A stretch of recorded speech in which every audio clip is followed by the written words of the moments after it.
And I couldn't get in. The time is 4:30 p.m.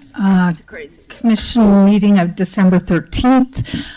Commissioners present are President Wardell Garaducci and Commissioners Mall, Ono, Lee, Wong, and Denny, and we have one vacancy. Thank you, Sue Blackman, and thank you for all of you that are here for today's December 13th meeting of the San Francisco Public Library Commission. We have an agendas in the back with supporting documents for those that are here with us, and we have approximately 5 items on today's agenda, so we're going to jump right into it. And we're going to begin with a general public comment, and this item is open to all members of the public to address issues that are related to the commission that are within the subject matter and jurisdiction of the commission. Thank you. Good afternoon, commissioners. Stop the hate, stop the ignorance, don't give money to the Friends of the Library, don't accept money from the Friends of the Library. I begin all my public comments with that phrase. It's my version of Cartago delenda est. The answer, the implied answer that I always get is, well, of course, if there were decency and reason, somebody else would be a library commissioner, not myself. I see that answer is not changed. We have a new library commissioner. When the new library commissioner asked why the chair he is sitting in remained vacant for 5 years, I hope they told him that no one in wide San Francisco for 5 years came up to the level of qualifications and experience and expertise that he was now able to supply. I hope they didn't tell him that all segments of the community had been represented with 2 empty chairs. No, more likely they told him that experience and qualifications was le mot de culture, that representative democracy was le mot de culture. Now, I should explain that Mr. Coulter's word is bullshit. He was a member of this library commission and its president for many, many years, and he had no trouble with explaining. I'm quoting somebody. Okay. Please, but go ahead. Now, let's just make sure that... Stop the clock, of course. Go ahead. I just want to remind you not to use profound words of that nature in this session, please. No, that's nonsense. I'm quoting a president of the Library Commission. You know, it's his word. You know, now that we understand what it is, I suppose I can go back to using its representation, which is le mot de culture, but the point is that he had no compunction whatsoever about sitting in the chair of the Library Commission and using that word about the public. He had no compunction whatsoever about telling us that public values were, quote, bullshit, because the Friends of the Library had paid for the chairs we were sitting in. I should explain that every member of the Library Commission, every mayor in San Francisco, before Ed Lee had standards of attendance and representation, public participation. This was a standard that was supposed to reveal the democratic values and the representative values that they wanted that to represent. Now, I suppose your answer is that society itself is le mot de culture, that society is collapsing anyway, so you might as well get yours. But in fact, that answer, I don't have a good answer to that, but in fact, the point is that if everybody acts as if that's true, it becomes a self-fulfilling prophecy. And you're probably not willing to recognize the extent to which a self-fulfilling prophecy is a very powerful entity. It not only skewed by your expectations and your predictions, but the fact is that it distorts your perceptions, it distorts your reactions, it destroys everything you do. If you expect society to collapse, it will collapse. What value was fulfilled with an empty chair that now our new commissioner fulfills? Well, it's obvious. A new library commissioner that had judgment social values and dedication to the public interest could have been sitting in that seat. But no, they didn't want somebody with those qualifications, but he also might have been independent, curious, serious, and dedicated to the public interest. He also might have been aware of the history of abuse and corruption that this institution represents. But no, they went for this library commissioner instead of such a person, which reveals what I always say, which is that you're the victim of your hate and ignorance. You just don't know it yet. And of course, the lies cost more than the money. And you can talk to Mr. Coulter about his use of the term. You know, it's not my word, it's his word. Thank you. Further public comment?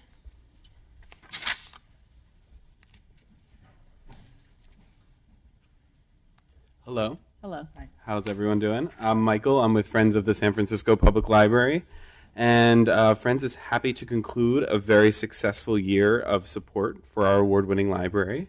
First, we have now completed our new 5-year strategic plan that was approved by our board in July and is already being implemented.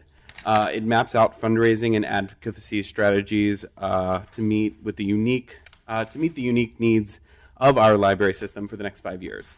Those needs are multiple and multifaceted: funding, the furnitures, fixtures, and equipment for the 3 library upcoming branch renovations, educating the public on the importance of the Library Preservation Fund, and raising significantly more private funds to double our annual direct support of library programs and resources not funded by the city. Second, our annual report for 2017-2018 is complete and available on our website, friendssfpl.org, where you can read about our library support, our formula for success, and of course, our fully transparent sources and uses of funds. Third, we have a very big announcement to make in January, just to preview it. It's about our new program called the Lisa Brown and Daniel Handler Writers Residency. We have been working with those authors and the library on this program that involves Friends transforming our unused office space to create a writer studio for 5 local author residents that they can use 24/7, 7 days a week. These 5 writers are also being paired with 5 branches in order to provide literary programming across the community and across different parts of the city. It's either a branch that they know well as a local or somewhere they would like to be involved in. The residency is designed around these programs will be are multifaceted. They're still in the works, but one includes a veterans book club, another one's a poetry reading for seniors, and another one is a personal narrative writing class for teens. And the residency is designed around 2 goals. One is to provide access to writers who cannot afford studio space in the city. And 2 is to strengthen the relationship between local writers and our local library. So thank you so much. Happy holidays. And we're looking forward to another great year. Thanks. Thank you. Further public comment?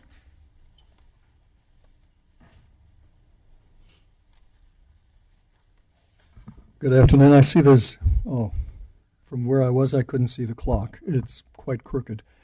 I'm Peter Warfield, Executive Director of Library Users Association. It would be appropriate for the president or vice president who's chairing the meeting not to judge and critique the language people use. That's up to them. You may not like it, but people are speaking and have a right to speak what they think and believe. And in fact, that was a word that the former president here in this room would use with abandon. I'm not sure about that word, but our now mayor and former supervisor also used some words that you haven't or wouldn't approve of. It's inappropriate to interrupt somebody who's trying to give you a message. I also was disappointed to see some of the folks leafing through their materials during the public comment of one of your most brilliant longstanding and person with an extraordinary institutional memory. With respect to the Friends, it certainly would be interesting to see what their annual report looks like, since they're presumably so closely allied with the library. I wanted to mention that the library has tremendous assets with respect to the city in terms of a whole range of things. But in my last comments about air quality, I was concerned about a lack of publicity for those assets which could help people stay healthy and even in some cases possibly save lives. I watched closely what library did for publicity with respect to its assets. These include 28 public locations and 2 back office locations. It included, according to the Department of Emergency Services, 4 locations with filtered air, which I believe there may be other locations as well. And the fact that the main library was going to have the basement stay open some extra hours on a couple of days on a Friday, Saturday, Sunday, and Monday and one weekend. The publicity for this was appallingly lacking, either non-existent, contradictory, confusing. One sign that I saw on the library said the library is open, and then said, if you need fresh air, blah, blah, blah. Another one said the library is closed, but in smaller letters, if you need, and so on. None of the publicity mentioned anything but the main library staying open, didn't mention the 4 locations. I didn't see anything in library locations about that, and certainly not that you could come indoors. When I was outside the library, there were people telling me it's closed, you can't get in. Thank you. Further public comment?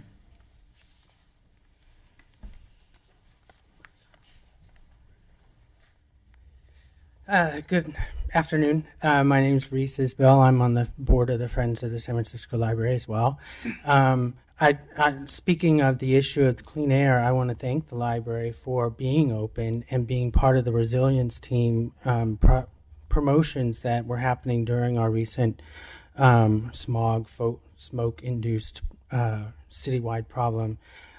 It's wonderful to know that our libraries can be part of our resilience as a city during heat waves, smoke, earthquakes, or whatever we have, that our residents have a place to go. And I just wanted to say, I'm looking at this piece of the materials about the extended hours for the branches and the main. I just really want to thank you all and the city for putting forward the Library Preservation Fund back in the early 90s, because libraries were closing and were not open. That's how the Library Preservation Fund got started, by the community, because it was a problem of not having them open. So the more we're able to have them open, the more our community benefits, and I really appreciate the Library Preservation Fund for that. Thank you. Thank you. Further public comment?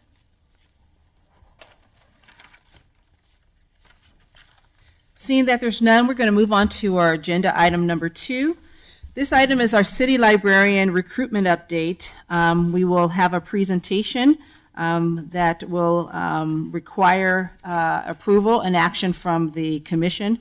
But before we move into that, we'll go from the presentation to public comment, and then we'll go into the commission discussion and where the commission is required to take action.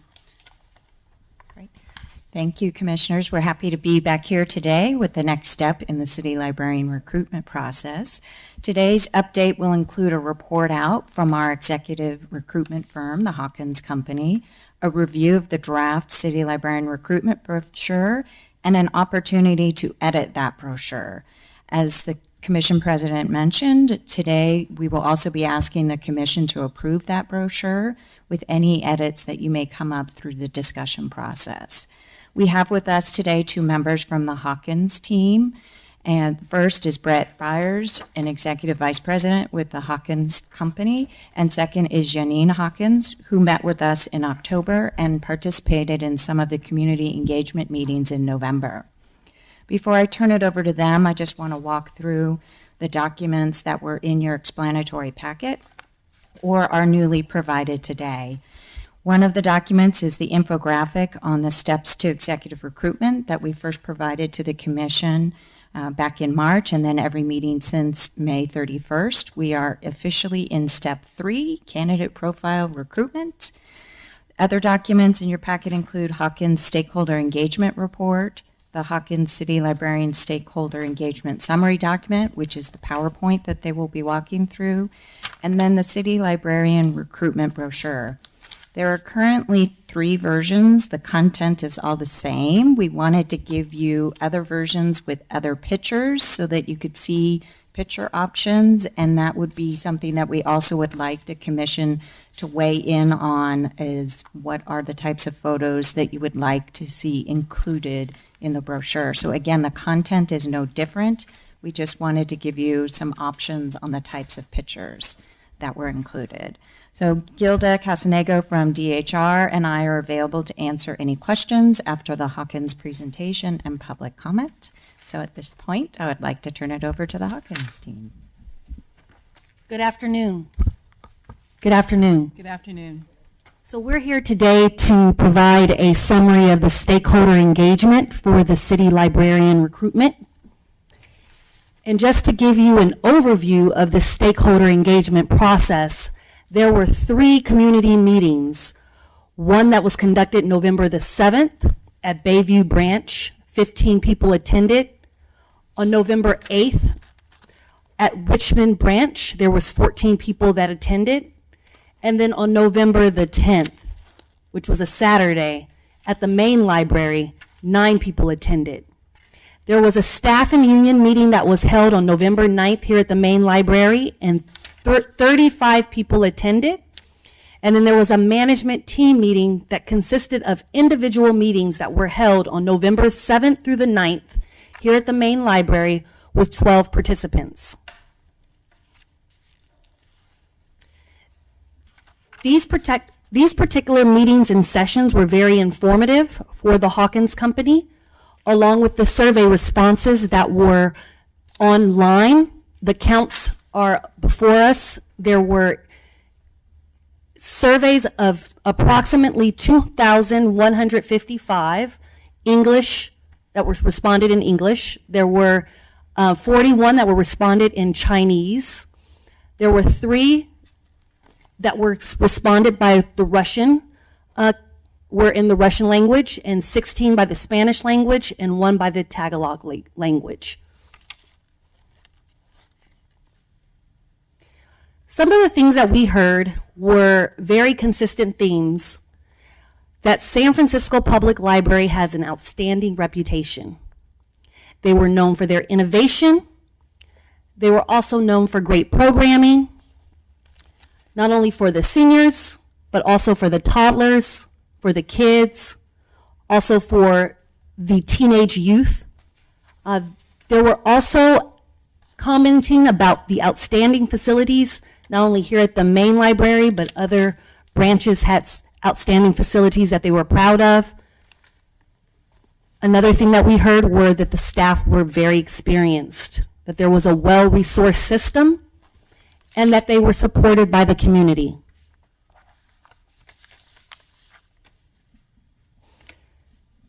Consistent themes that we heard that were opportunities that the new city librarian could address: enhanced safety and security. Primarily at the main library, there were many issues around enhancing the safety and security, but also at some of the branches as well. Another theme that we heard was improving the communication externally and internally. There was a commitment to transparency that the staff would like to see. Not only would the staff like to see the communications be more transparent, but the public would like to also be included in some of the discussions that were made on how the resources are allocated. They would like to be more involved in the decision-making process. One of the things that we learned at the community session meetings and also from the staff were that they enjoyed the community engagement process. They would like to have more community engagement meetings because it allows them to be more collaborative and be able to speak what the community's needs are. Another consistent theme was to eliminate work silos. Eliminate work silos amongst departments, but also between the main branch and the other branches. They would like to strengthen the collaboration amongst the departments as a whole. Another consistent theme was strengthening team programming. They like the team programming that currently exists. They just would like to enhance it. They would like to see more robust programming for the teams and really addressing some of the needs that the teams would be more interested in coming to the library and taking advantage of the resources. Another consistent theme was more staff development and customer service training. The staff would like to be more trained on trauma-informed. They would like to be more training around trauma-informed and responsiveness to what happens here at the main library and also at some of the branches so that they could address some of the needs and be more responsive to the community. The customer service training that was spoken at these engagement meetings were that they would like for customer service to be more inclusive of the programs that exist and be able to direct the public and the community to what those programs and services are. I would like to turn this over to my colleague who will talk about the consistent themes for the city librarian's key attributes. Good afternoon, Commissioners. My name is Brett Byers, and I'm the Executive Vice President of the Hawkins Company. So continuing on to Yanine's presentation of what we heard through the survey responses in the community stakeholder engagement process, we asked a lot of questions around, what folks would like to hear that the next city librarians should possess as far as key attributes. And you'll notice that while these themes were consistent in what we heard, we were also able to include this into the recruitment profile to reflect what the community wanted to see and the staff wanted to see in the next library leader. So just to summarize, they would like to see someone who's passionate for public library service, who's empathetic, open, and engaging, experience as an urban public library executive, as a director or an assistant director was, highly desired. They want someone who is a visionary leader and has a vision and is on trend with the future of libraries.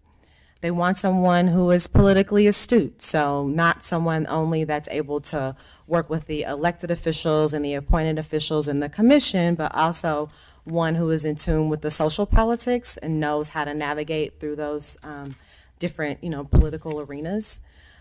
Someone who has strong fiscal management skills, so, someone who knows how to manage a budget at a similar size as the city and county of San Francisco's library system, as well as one who is familiar with identifying alternative funding sources, knows how to participate in a bond, measure campaign for the future of the library.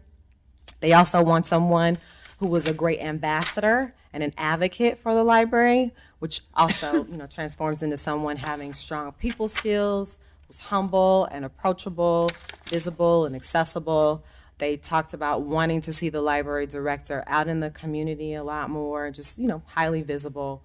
Another thing that was also very consistent was an excellent communicator. So someone who's highly effective in their ability to communicate across multiple stakeholder groups. In addition to being an excellent communicator, this means being an active listener. So being, listening and hearing and being responsive to the community's needs is something that the community talked a lot about. And they also want someone who is collaborative and consensus-oriented. collaborative not only with the community and with other stakeholder groups, but also with the other departments within the city family is also important to ensure that the library gets the services that it needs from the other departments here in the city and county of San Francisco. And so again, these attributes were drilled down a little bit more within the recruitment brochure, but these are the high-level consistent themes that we heard.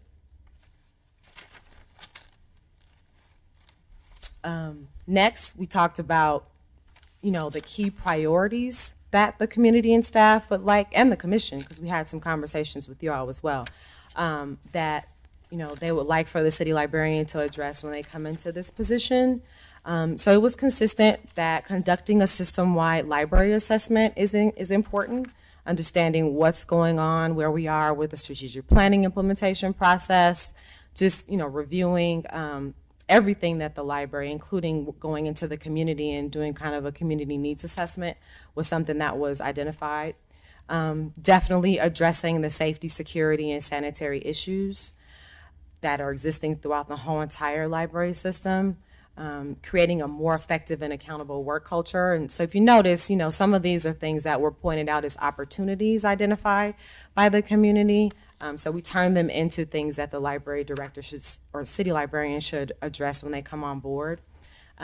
Basically enhancing communications and more community engagement, strengthening public-private partnerships, especially with San Francisco Unified School District, and continue to be a leader in providing non-traditional services in the library and in the community. As you all know, San Francisco Public Library has been a leader as far as innovation and public service goes, and enhancing and ensuring that the library is enhancing the quality of life in the community that it serves.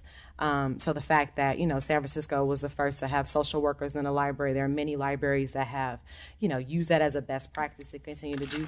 So there is an opportunity here for this next leadership to do more around addressing safety, security, and sanitary issues, to continue on that continuum. I will add that these priorities and some of these things that need to be addressed is consistent across the library industry. So safety and security is an issue in a lot of urban library systems when there is a large homeless population, mental health, substance abuse, a veteran population.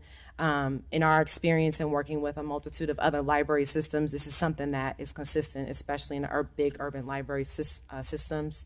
Creating a more effective and accountable work culture. I mean, the work culture is going to reflect what the leadership looks like, so examining that and making sure that it's working effectively is something that happens in every library system, as well as community engagement. There's never enough community engagement. The community always wants more, and the library has a responsibility to be responsive to the community, so this is something that is felt across all library systems. So it's not unusual for these to be some of the priorities that have been identified. So with that, we want to take a break and I think allow for the recruitment brochure review and approval to be done momentarily. We welcome whatever feedback that you guys have on the attributes and the priorities that have been identified in the recruitment brochure, and look forward to hearing any feedback that you have in a moment.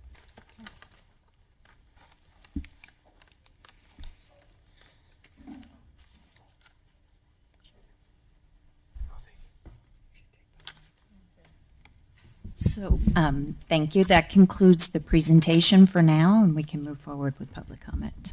Thank you, Maureen. At this time, we'd like to open it up to public comment.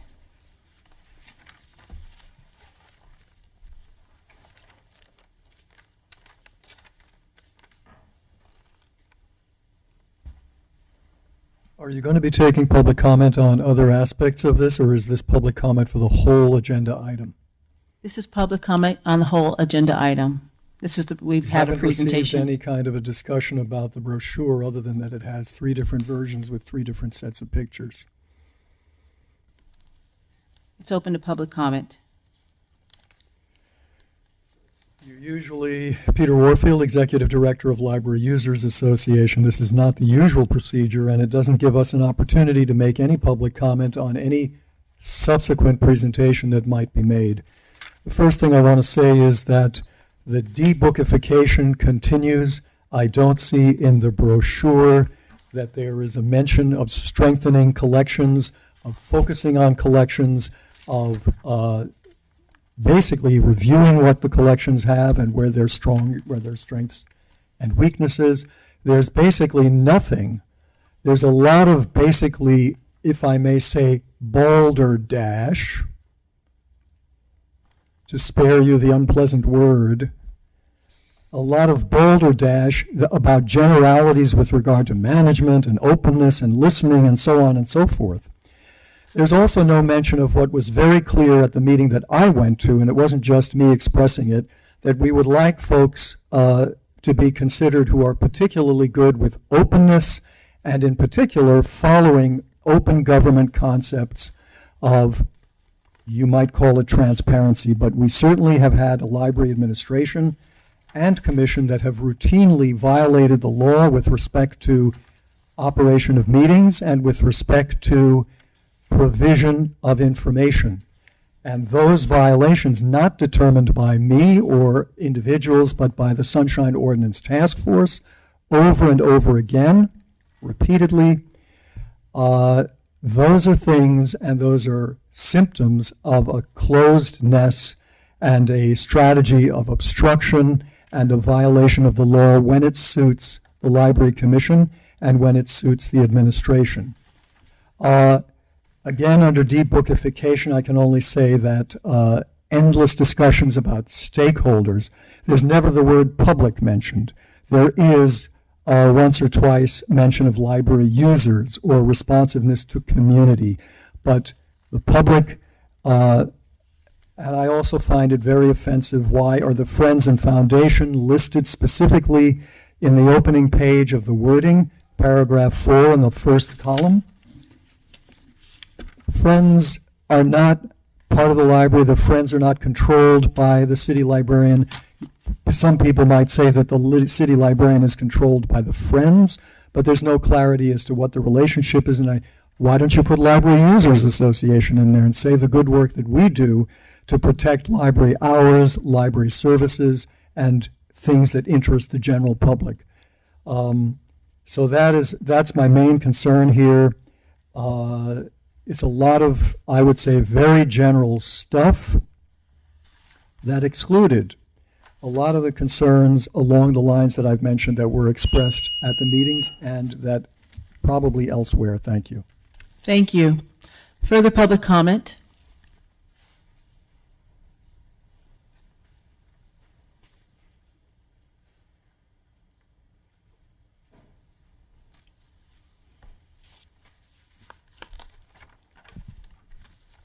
Seeing that there is none, we're going to move this agenda item on the city librarian recruitment to the commission for discussion. And I'm asking the commissioners to ask their questions. I'm going to ask the Hawkins Company as well as Maureen as a SFPL staff member to be available for the commissioners to respond to their questions. And then commissioners, I'm going to be asking you if we can have a consensus on taking whatever action we decide to move forward with. So it's open for commissioners. And I would ask the Hawkins Company, at this particular time, you probably should stand back up because most of the questions are going to be addressed directly to you. We'll begin with Commissioner Ono. Hi, good evening. Thank you very much for your presentation. Thank you, Maureen, for spearheading this. I'm going to jump right into the brochure. Your presentation was very nice, but the guts of it is right here. I'm going to go kind of page by page, and I do want to start with page 2. I do understand having San Francisco's governing structure and the Library Commission there. I would ask that the Friends be a footnote later on and not as part of this page or as a separate bullet item. Also, so tell her what you want. So under the Friends and Foundation of the San Francisco Public Library, if you can just remove that paragraph. Altogether. That's my recommendation. I mean, everyone else can state theirs too. Going on to page 3, under the library accomplishments, there's some inconsistency. If you go to page 2, it says 900 library employees, and then you have 872. So I just want to make sure that all the numbers lined up. So that was one that I did notice. Okay. Just want to make sure, does the public all have a copy of this to follow along? Okay, make sure that everyone has it. I understand there's 3 different versions, but the content is the same. It's just that the pictures are different. So I'm going on the version that I saw, and I probably won't make any comments on the photos for now, but Okay. I'm just going on the content. Going on to page 4, where it says this, San Francisco City Librarian. We do have 6 strategic priorities, so one of them is missing. It's and it's called the strategic and budget priorities. So the one that is missing is the facilities maintenance and infrastructure. So if you are talking about what we build our budget on, that is the 6 areas. So I would ask that you please include that. Okay. Okay. There are some other typo type things that I'll just ignore for now. Going on to the ideal candidate page with the desirable qualifications and minimum qualifications.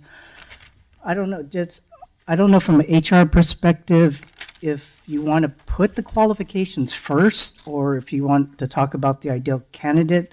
I was thinking of flipping it and also flipping minimum requirements versus desirable so that you know what the minimum is to submit, and then the desirable, and then talk about the ideal candidate. So just to clarify, minimum first, then That desirable. was just, yeah, that's just the way I'm looking at it. Okay. But these are all just my opinion. I mean, I would like the other commissioners to also, state their preferences. And I do like the minimum required. I know there's been some talk about having the bachelor's degrees versus the master's. I agree with the minimum requirements as is. And then going on to, I think those are the main ones. The compensation, I think, is just mainly from the Department of HR, and it's the standard. The only word I had a question about under compensation and benefits is appointments may be made above the range, but that's just a word that threw me off for a second. And then on how to apply, the very last page, I know we're sticking, or you put the March 1st date because that's based on the timeline that you have in the other material. I don't know if it's open for discussion to have it moved up, having it like February, because this process has been taking a long while. What's your recommendation? And I would suggest maybe mid-February, moving it up a couple of weeks, if possible. That's it for now for the brochure until someone else says something else, and I might chime in. But thank you. Before you move on, you weren't specific on, what was your specific recommendation on here? No, the only word I was questioning was the word appointments. Tell them what page you're looking at. Yeah, it's the second to the last page. The other thing is there's no page number, so that's another suggestion. But it's the compensation and benefits page. Mm-hmm. And it's the word appointments in the second sentence. Does it not make sense? Do you have another suggestion? I mean, the word appointment just means that the mayor will, kind of appoint them at this Okay, salary. yeah, and that's what I was going to ask. What is the definition of the appointment? So it's because the mayor appoints the person? Yes. Okay, thank you. You can keep it as is. Okay. Thank you, Commissioner Ono. We'd like to invite Commissioner Huang.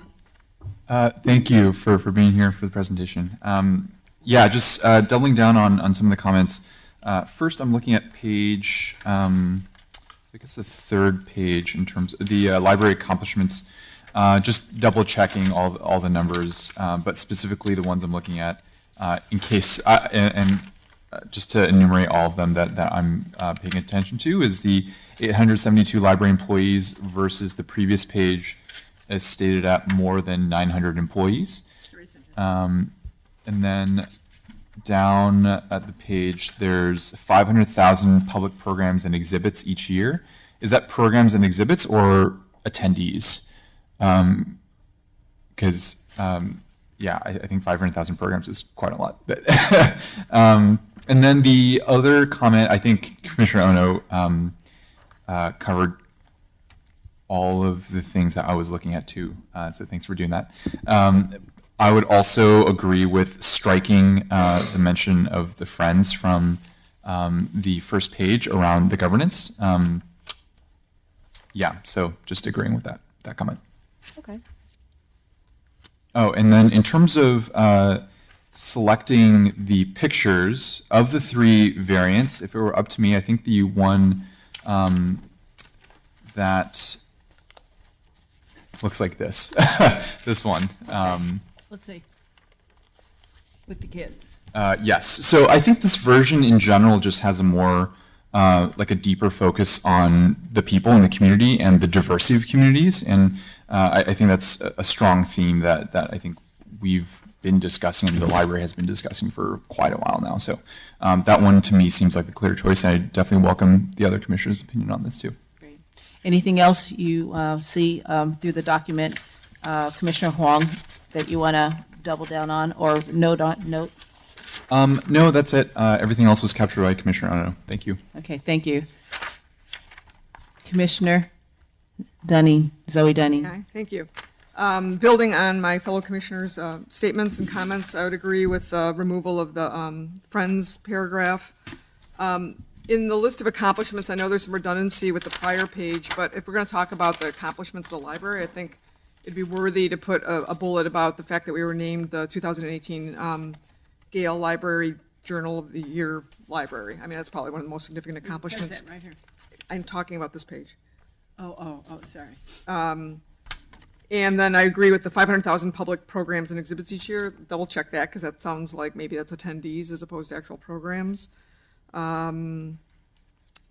You know, and maybe if it's not accomplishments, so that where there's not redundancy, maybe it's, you know, library at a glance or library numbers at a glance or something like that, because it's mostly metrics in there. On the following page, where it talks about the San Francisco City Librarian, I think that you might be missing the word "the" in there before. If you look along the left-hand margin, it's got libraries, policies, libraries, services. Page are you on? I'm on the San Francisco City Librarian Okay. page. Like it says, developing and implementing libraries, policies, and procedures. Maybe the libraries, policies, and procedures in all areas of the libraries, services, and programs. I'm not sure about the grammar on that one. And the missing strategic priority, make sure that we add that in there. And then we haven't made any comments about the next page with the key priorities for the city librarian. I found it overall a little passive for the priorities for a chief executive of an organization. So some suggested edits that I might throw in there is, it says managing the strategic plan implementation. I might suggest that we say lead the strategic plan implementation. That's what I would assume the head librarian does. And then under enhance library work culture, instead of continue striving to make it an employer of choice, I would say, you know, work to make San Francisco Public Library an employer of choice, something a little bit more active. Let's see here. I might move fiscal stewardship up to possibly the second or third bullet. I'll see what my fellow library commissioners have to say, but looking at the survey data, that seemed to be one of the top ones. And similarly, on the final paragraph, communication and marketing, again, this passive voice of position the city librarian as the key ambassador, I would suggest that we just say be the key ambassador and spokesperson for SFPL.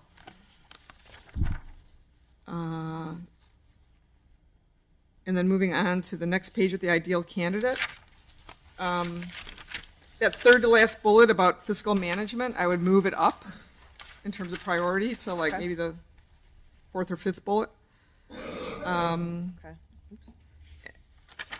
then the last, I agree with, I'm going to jump to the last page. In terms of the date, we can discuss the date, but I would also advocate for moving it earlier, and we can agree on a date, but around mid-February sounds right to me. But then back to the qualifications. So I agree with moving the qualifications first and having minimum first and then desirable, and then start to go into the ideal candidate. Open for debate and discussion with the rest of the commission is, for minimum qualifications, I think a master's degree, it's important to have that in there to signal the significance and the importance of this role and the level of education required. My personal point of view is that I would not specify that it has to be an MLS or MLIS degree. I say that just in terms of as a minimum requirement. I think it would be desirable, but I don't, for me, think it's a minimum. I think that somehow can narrow down the candidate pool that we might get. And if we want to embrace and attract a diverse candidate pool, I would make it a broader statement of just a master's degree without specifying in what. Again, my opinion, up for conversation with the rest of the commission. And then in the desirable, say that we want a master's degree in library science from a college or university program accredited by the American Library Association. And those are my suggestions and comments for the rest of the commission to discuss as well. You ready? All right, you complete. Commissioner Mall? I think all of my fellow commissioners are excellent copy editors, and I would agree with everything everyone has said, but I have a couple thoughts of my own as well. Go ahead.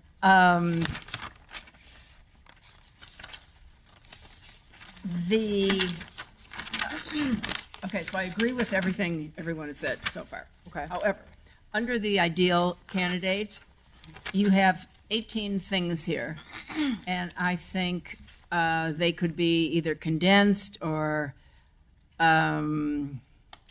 moved around a little bit, like number 2, experience as a library director or assistant is highly desired. That could be under desirable qualifications. Okay. And I completely agree with Commissioner Dunning that the voice should be stronger. And I think there should be a consistency just in language and in usage. If library is capitalized, some places it should be capitalized everywhere. If it's not, it's not. Library goals is capitalized and other library users isn't capitalized. So I don't know what you want to do about that, but it's... Same with city, yeah. And the same with city. I just think it's sort of sloppy, actually, the way it's written in that sense. And I think that this document actually needs to be perfect, because if we're looking for someone with the qualities that we're looking for of excellence, then we have to be the excellent communicator that we're looking for. So I think this cannot be sloppy in any respect. There can be no mistakes, actually. So I think it needs more copy editing than us. Okay. And in terms of pictures, I strongly urge the photographs to have faces showing, no backs. There's one picture of 4 or 5 people sitting with their backs turned. I don't understand that. And I don't think, I think the Golden Gate Bridge is fine, because that's sort of the qualifier for San Francisco, the signifier, I should say, of San Francisco. But beyond that, I don't think what we're selling are buildings or architecture. I think we're selling the community, and we could show some books, or even a person at a computer, but I definitely think we need to see faces and eyes. I only got 2, actually. No, you I didn't get 3. You have 1 in your packet, and 2. 2 in the... Yeah, well, I have 3 here, and 2 were the same. So, Which one?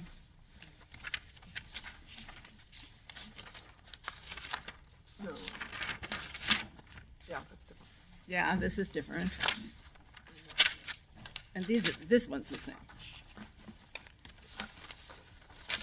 No, the original one was... Oh, yeah, no, I didn't like that one at all.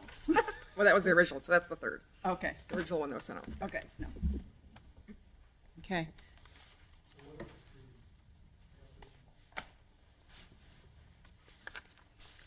Okay. There was one with a lot of architecture pictures. Here's some more that are coming. Is there any more that are being made available of these other two? Next, Commissioner. Next question. Are you done? All right. Commissioner Lee, do you have any commentary? Yes, I do have one.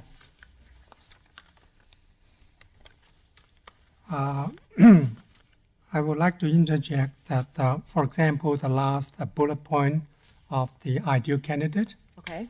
I would like to emphasize impact.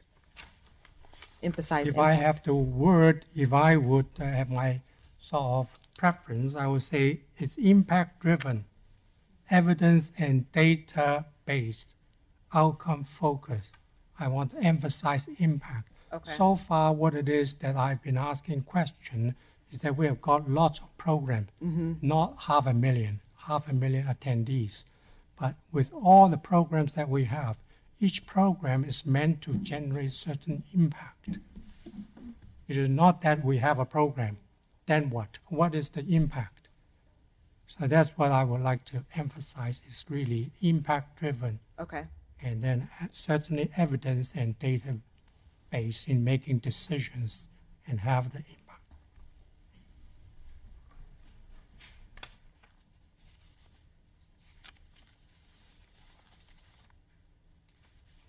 Any of my commissioners want to go again before I speak? Done. I'm sorry, are you done? I'm done. Okay. I support with all the comments that is previously made.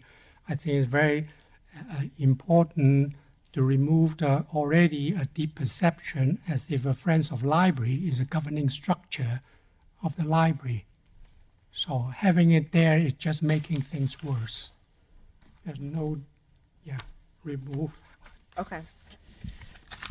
Okay.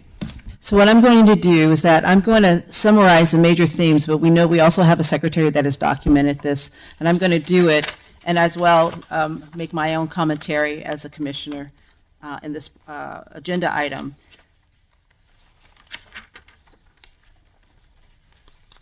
It's clear that we want to ensure and that we communicate the governance of the structure that is appropriate, which is this governing body as part of the city and county of San Francisco, as each one of us are appointed by the mayor, and in doing so, the Friends and the Foundation of the San Francisco Public Library is not a part of that governance structure, so we'll be removing that.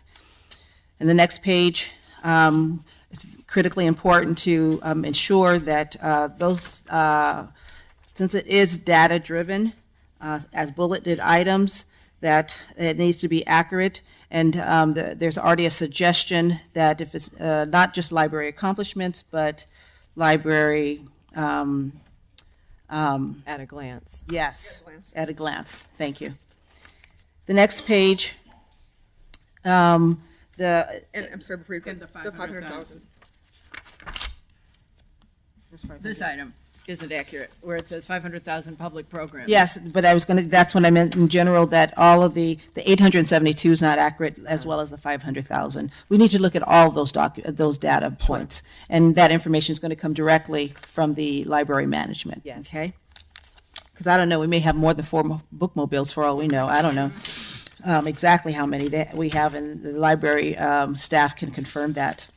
On the next page, the San Francisco City Librarian, and this, my next comment covers all the pages in the entirety of the document, that the document has to reflect the National Library of the Year, 2018, and the way in which this library is a model for libraries, not only in the United States of America, but internationally. Okay. So the document needs to be perfect to send a message to candidates who are waiting. Some of them are probably chopping at the bits for this to come out, that this is the best game in the country. And this is the one that people want to be at. And so it needs to reflect And so the comments commissioners have made, particularly Commissioner Dunning, about double checking the language of the library. When do you use that? The capitalization, all of that, basically, the proof editing pieces, the language needs to be perfect accordingly. On the next page, the general theme on the key priorities for the city librarian was a stronger voice to move toward what I call an active executive leadership voice, as opposed to management is clearly part and parcel of the role, but it needs to be commanding executive leadership language. And so to make sure that the verbs and the adjectives that are used are thereby such for the level of this individual candidate that will be moving into this role. In regard to the ideal candidate page, I think a theme overall is again, the commanding active executive leadership language, ensuring that.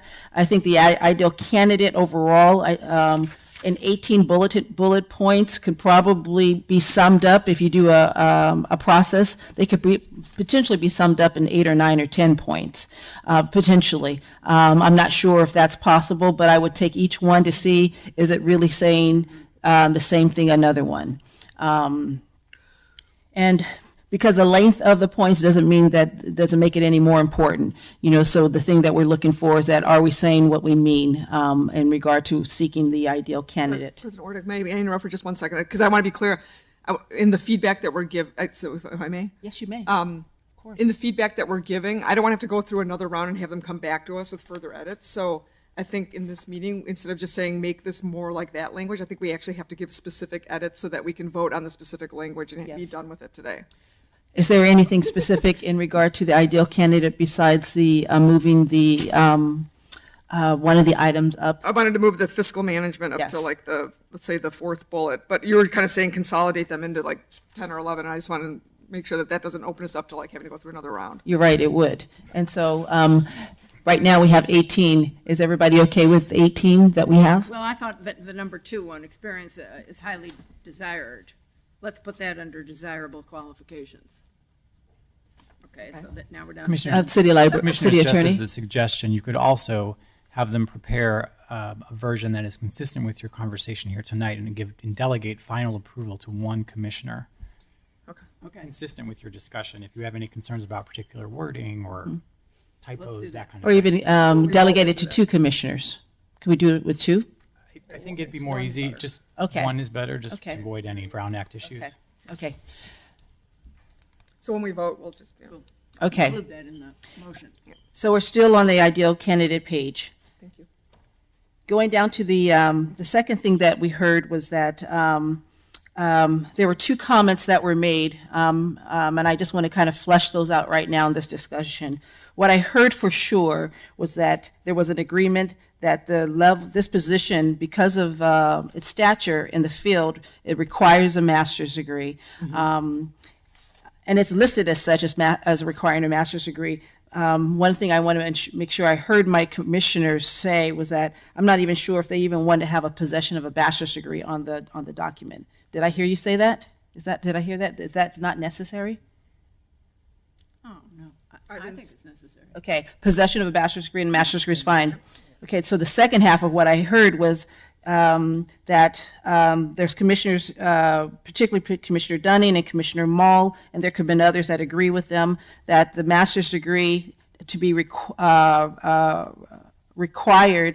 or a minimum qualification of having a master's degree in the MLS, which is a library science degree, should not be a minimum qualification, but it should be a desirable qualification. Is that accurate? Right, just master's degree is minimum, and then in library sciences, desirable. I would agree. We have, let's think, Commissioner Ono, I think, has some thoughts about that. Let's have a conversation about it. Yeah, let me think about, continue, let me gather my thoughts on that one. As you can, yeah. And then the other thing was there was commentary about the ordering. I kind of like starting with the ideal candidate. You guys want to begin with the minimum qualifications first? I like the look and feel of starting off with the ideal candidate personally. I mean, I would agree with that. That's fine, as long as we swap minimum and desirable. Okay, all right. So the order, beginning with the ideal candidate, but we haven't yet finished. I want to hear Commissioner Ono's thoughts in regard to creating the the MLS or MLIS as a desirable qualifications, but not a minimum. My concerns are, how do I put it, respectability amongst the staff. If you don't have an MLS or MLIS, would that help you or hurt you from the staff perspective? Is what I thought I heard from others that this was one of the things that they would like to see for the city librarian, because other people on staff already possess those. So that was why I thought it should be a minimum requirement. Okay. This is between the commission right now, so just hold on. Got it. Yes. Well, one thought might be, say someone had an MBA. It wasn't in library science, obviously, but was a whiz-bang organizer, manager. I know it would preclude certain people. Yes, right. I understand that. But are we setting up a person to this position that is going to be, they're going to have a strike against them? I can't answer that, but I can't either. It's a very legitimate point that I hadn't thought of. Right, and so that's where I'm coming from that perspective. Do we want to set somebody up to have or I don't know how to put it correctly, but basically a strike against them in the eyes of certain people, that they will be supervising. Yeah, go ahead. Yep. Absolutely. It's definitely, like I said, it's desirable, and it definitely helps. My concern is making it a minimum qualification, like stops even sort of like the pipeline. And there might be someone out there that, doesn't have that particular degree, but has worked in libraries all their life and has managed library people and has done like lots of things that might be an exception that we'll never get to know about because they'll never get their foot in the door. And so we can weight that however we want in the evaluation process, and it'll probably be weighted very heavily, but I would not personally make it a minimum to actually be considered. Well, that was one of the other questions I was going to ask. During interview process, and I didn't think we were at that stage yet, so I didn't know how to question that. Yeah, but is that something we could do so that my concern would at least be taken care of somehow?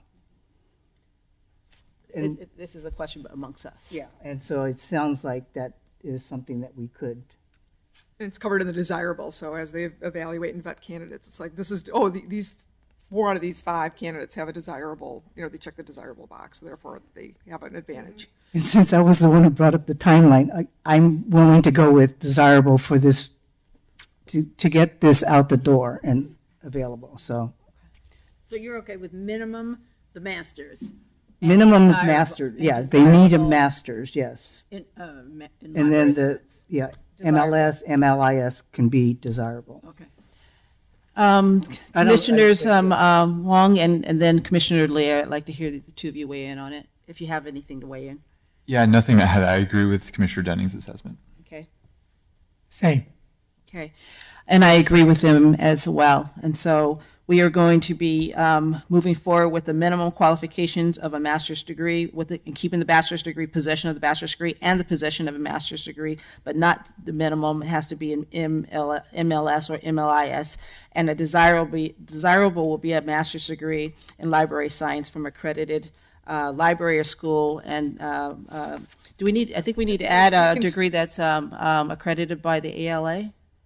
I guess all of them, we just need to make I think that language in minimum should be shifted over to the desirable, which is from a college or university accredited by the American Library Association, and remove all of that advanced degree, public administration, public policy, but just remove that from the desirable. Yeah, the 3 sentences or 3 lines after possession of bachelor's degree and master's degree can be moved over to the desirable. Okay.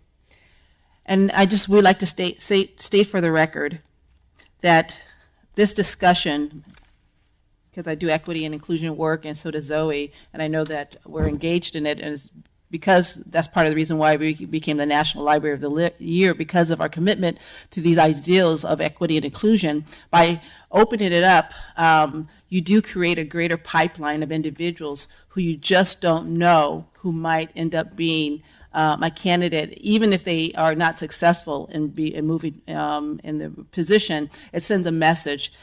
What San Francisco does, I think we lead the way in many ways. And so for minimally, this commission will be making a statement around these ideas of how do we create greater opportunity, particularly for candidates from diverse backgrounds, people of color, women, and other individuals who may not have the exact qualifications as these have been written in the past. So I believe that I say that with that is the value that this commission is seeking to fulfill. Okay, and then the last page.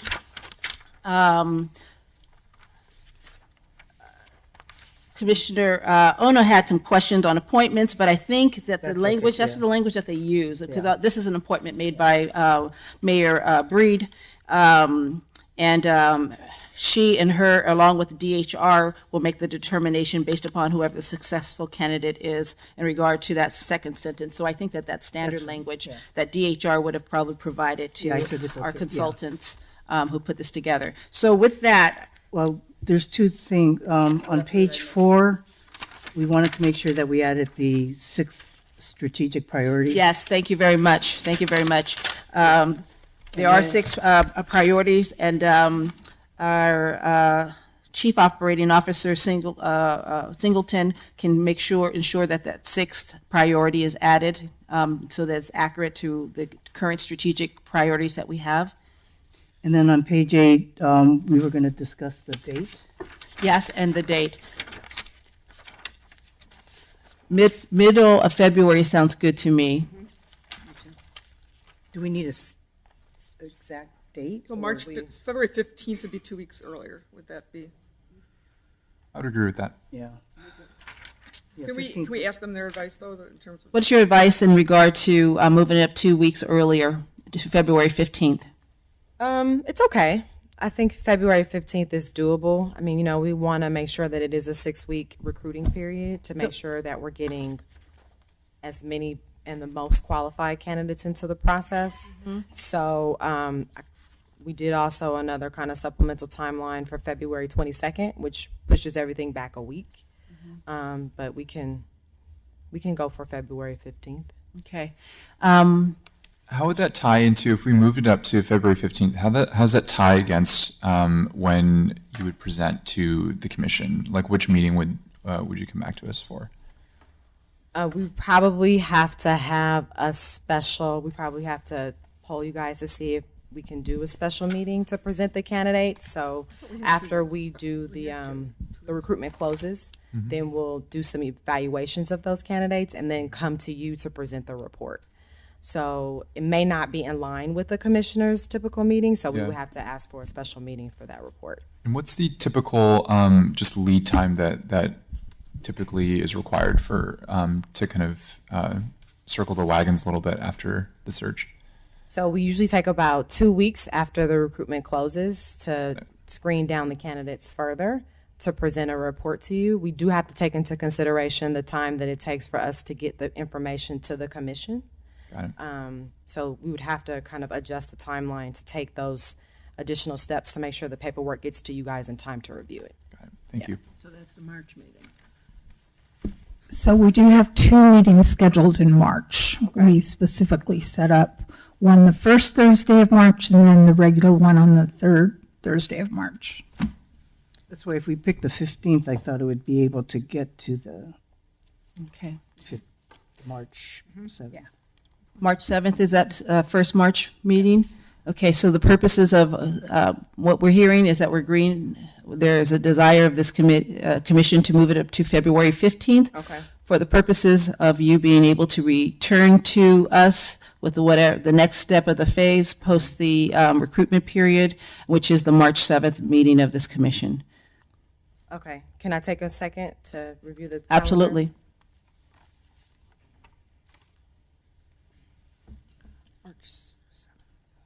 March 7th is right? The dates we have scheduled the right now are dates. March 7th and March 21st. Okay, so then, Okay, let's do 7th.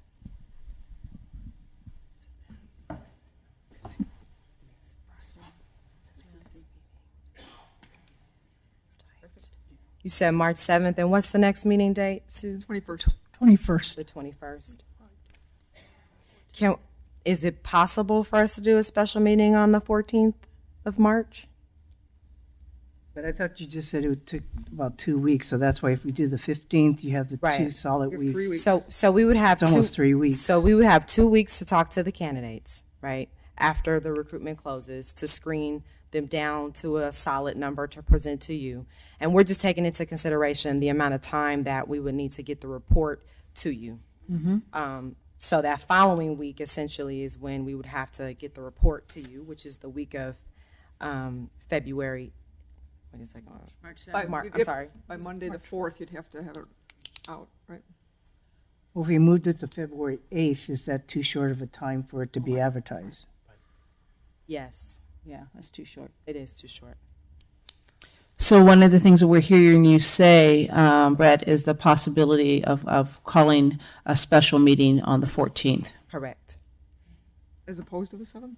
So three meetings in March? As opposed to the 7th? As opposed to the 7th. We would have to cancel the March 7th meeting and see if there's availability for a room on the 14th. I don't know how much, and I don't know if Brad can answer this or you can answer this, but how much is public that we're putting out So the before report, the commission meeting? the report would not be public. It Right. would just be to the commissioners to review for a closed session discussion. So in that case, is the timeline still the same to get the report to the commission for that meeting? So one of the things I guess I'm asking the commissioners right now, and Sue, you can weigh in, is there a possibility of us meeting on the 14th of March, which is not right now currently on the 2019 calendar? We could look at it. We don't have as I said, we don't have a location. But if you're doing the closed session us? meeting, it could be off-site, but you would need to take public comment before you go into closed session and then come back. But So I think part of if it is that everybody's she's not ready, available. they're not ready by March 7th. Right. Okay. Everybody needs to check their calendars. Okay, that's what because I'm asking right now. We don't have that on the official calendar. That's what I'm asking right now. I'm okay March 14th. I'm okay March 14th. And I'm just going to bring up, like, this calendaring conversation, sort of separate from It is. It is, the but deadlines. So that's probably a different agenda item yeah. to change that date. I think Yeah. right now we just have to focus on Yeah, whether we're going to edit this document and do a different deadline. So, but the one thing that we do have before us is the February 15th. No, we have to decide that. February 15th is what We we're have to looking at decide right now. February 15th. It's not agendized for us to change the schedule around, so we can't talk about that right now. Let's Well, I talk guess the about- only reason I was asking is because even if we, maybe I'm misunderstanding, but even if we move up the date by 2 weeks on the document, does that have any impact at all on the overall recruitment timeline? It feels like we should if that speeds up the overall timeline, but I'm not sure, given what we just heard, that it actually does. So to that point, what was the original timeline to present it on the 21st? So, I mean, if we're moving the deadline up 2 weeks, then it should make this, like, it's the same time frame. Like, before it was due by March 1st and we're presenting it on the 21st. Now we're saying due on the 15th, present on the 7th. It's still the same 3 weeks. So I'm confused why moving it up 2 weeks doesn't allow us to then see it at the meeting that's 2 weeks sooner. See what I'm saying? All right. Well, So go ahead. let me just ask this question. March 1st was the deadline, is in the deadline, document. correct. When were you going to present to us? 2 weeks after that. Yeah, we would come back to you 2 weeks after that. Okay. So if that's the case, if the deadline is now February 15th, you can come back to us March 7th. by March 1st, which will be in plenty of time for our meeting on the 7th. Is that accurate, or am I misstating? 2 weeks, basically a 2-week turnaround. I take that back. So it takes 2 weeks for us to screen interviews. Right, and that's not, so And then the third week, we prepare the report and get it to you. so let me restate it one more time. So if your original deadline was March 1st, Okay. whatever you have to do in the background, however right. many weeks, prepare the report, whatever whatever you need to do. Yep. When were you going to come before us with, were you going to do that on the meeting on the 21st? Yes. Okay, so it's the same time frame. It's 20 days to do whatever you have to do, whether it's the 2 weeks process, prepare the report. So by moving the deadline up 2 weeks, we should, in theory, be able to make March 7th because it's the same 20 days, In theory. in theory. Yeah, I mean. Is my math off? I don't know. Right. We're just, so this is what we're taking into consideration. I understand what you're saying, Commissioner Denny. I do understand what you're saying. But the thing that we're taking into consideration is kind of the administrative components in the background, what we have to go through to prepare the report and get it to you guys in preparation for the March 7th meeting. So we don't want to give you paperwork that's not relevant to. So what I'm asking is, you were originally planning on giving us paper that was relevant 20 days after the deadline on the 21st. So Okay. why is 20 days not sufficient time now? So can we do this? Can we propose some dates and come back to you guys with those dates? One of the It's things that going we. to drive what the deadline is. Well, we want to accommodate your deadline, right? Okay. So we want to make sure that we are able to get a recruitment deadline for February 15th. That's fair. That's what this commission meeting is about right now. I understand that part. So taking into consideration that the commission meeting is not to agendize the next meeting, we would like to take the February 15th date as you have it, and then agendize the next meetings. Is that appropriate and is that fair? I think the pushback is there's no need to push it up to February 15th if that doesn't enable you to present it to us 2 weeks sooner. So the decision as to whether or not to move this from March 1st to February 15th rests on your ability to turn it around in 20 days. I understand. Which is what I think the original plan was. So that's why we're confused why this is throwing a wrench in the works. Yeah.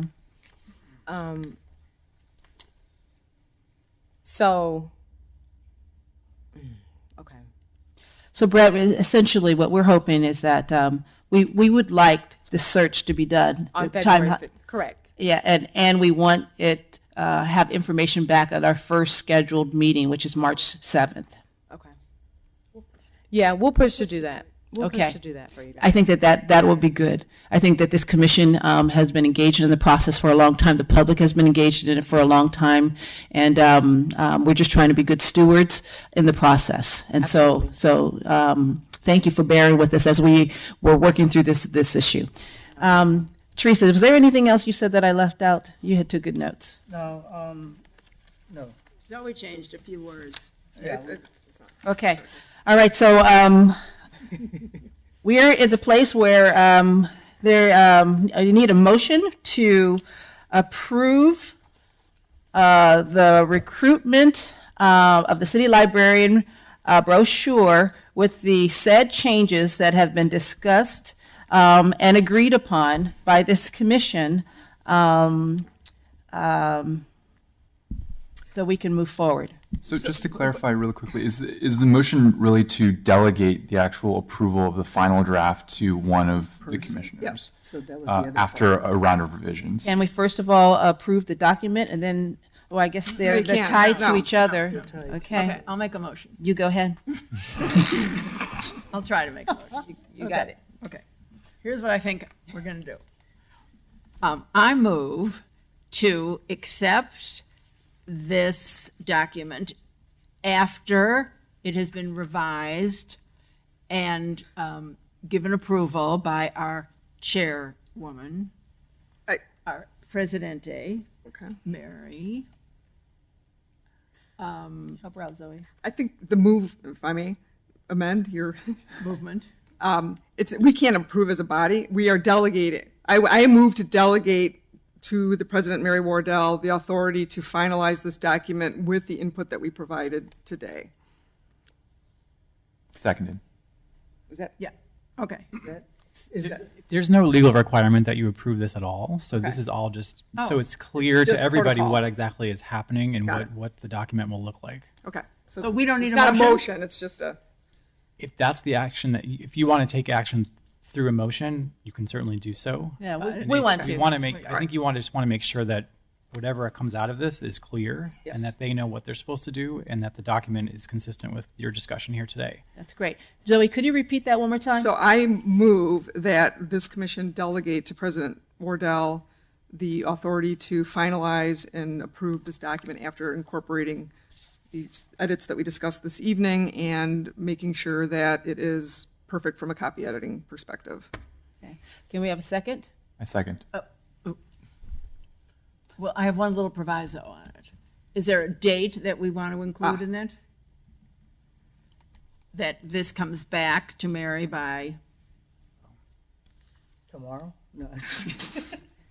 well, by, what's tonight? Thursday? Well, By next our Monday? Maureen Singleton is the primary facilitator on behalf of the San Francisco Public Library with the Hawkins. So what's the recommended date? For the recommended turnaround time to Turnaround get these time. edits back to you, Yes. I think we should have them on Monday. That's what I said too. Okay. Yeah. She's the one. So I amend my motion to include a due date of Monday to get it to you and then have it finalized by you by the end of next week? And the next week, I will work with her and Hawkins within that short time frame So that would be December 21st. by December 21st. But you'll Monday, and then I'll make sure get it back by 21st. Everyone clear? We good? I second. Actually, Pete seconded. Oh, sorry. Okay. All right. I think we have a plan in place. We're going to move forward with the city librarian. The vote. Oh, yeah, we need a vote. Thank you so much, city attorney. All those in favor say aye. Aye. All those opposed? Okay, we will move forward as stated. Thank you so much for this presentation, and we look forward to working together. I will be working with you, with Maureen, on the next phase to approve the finish of the document. Thank you. Thank you, commissioners. Happy holidays. Happy holidays. Happy holidays. Thank you. Have a good evening. Absolutely. Thank you so much. All right, we're going to move on to fiscal year 2020 and 21 and the budget development, which is going to be a discussion, a presentation, and then a public comment, and then discussion. And so I'm going to turn it over to Maureen. Good afternoon, Commissioners. Thank you for this opportunity to resume the discussion of the FY 2021 budget. In building this budget, San Francisco Public Library aspires to maintain our position as the premier urban library in the country in service to our residents. The library's FY 2021 budget request includes a number of one-time investments in capital and equipment while maintaining a high level of service across the board for collections and operating hours. Maureen Singleton will be providing the overview of the library's FY 2021 budget. Okay, good evening. And yes, as Michael said, we're happy to be back here today to give the commission an overview of the budget background as well as the introduction to the budget proposals that we will be providing for you this budget cycle. This calendar is a standard calendar that we provide to you over multiple conversations. You'll see that we are in the budget development phase at the department level, and we typically reside in that from October through February. As far as background, just a reminder that we are a rolling 2-year budget, which means every year we create a 2-year proposal, and in the subsequent year we revisit that second year. So for example, this year we're proposing a budget for fiscal 20 and 21. Next year this time we'll revisit 21 and then propose a 22 budget as well. The Library Preservation Fund estimate as well as the fund balance are not yet available. The Controller's Office, I hope to have those data points from them by the end of next week. The closeout process has taken a little bit longer this year as the city has adapted to the new financial system to get us the fund balance information, and the revenue information will be available when the budget system is open.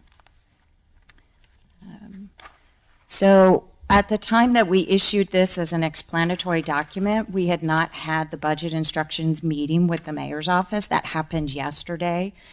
What we learned about the city's projected budget shortfall for the first fiscal year, so 20, is approximately $107.4 million. And then for fiscal year 21, it's an additional 163. So this is for the entire city. So over the 2-year period, they're expecting a shortfall of $270.8 million for the whole city. And that's taking a look at what they expect the revenues to be and how they expect the expenditures to grow. In January, I'll represent this information, but it will be in written format. But I didn't have time to issue another PowerPoint on this.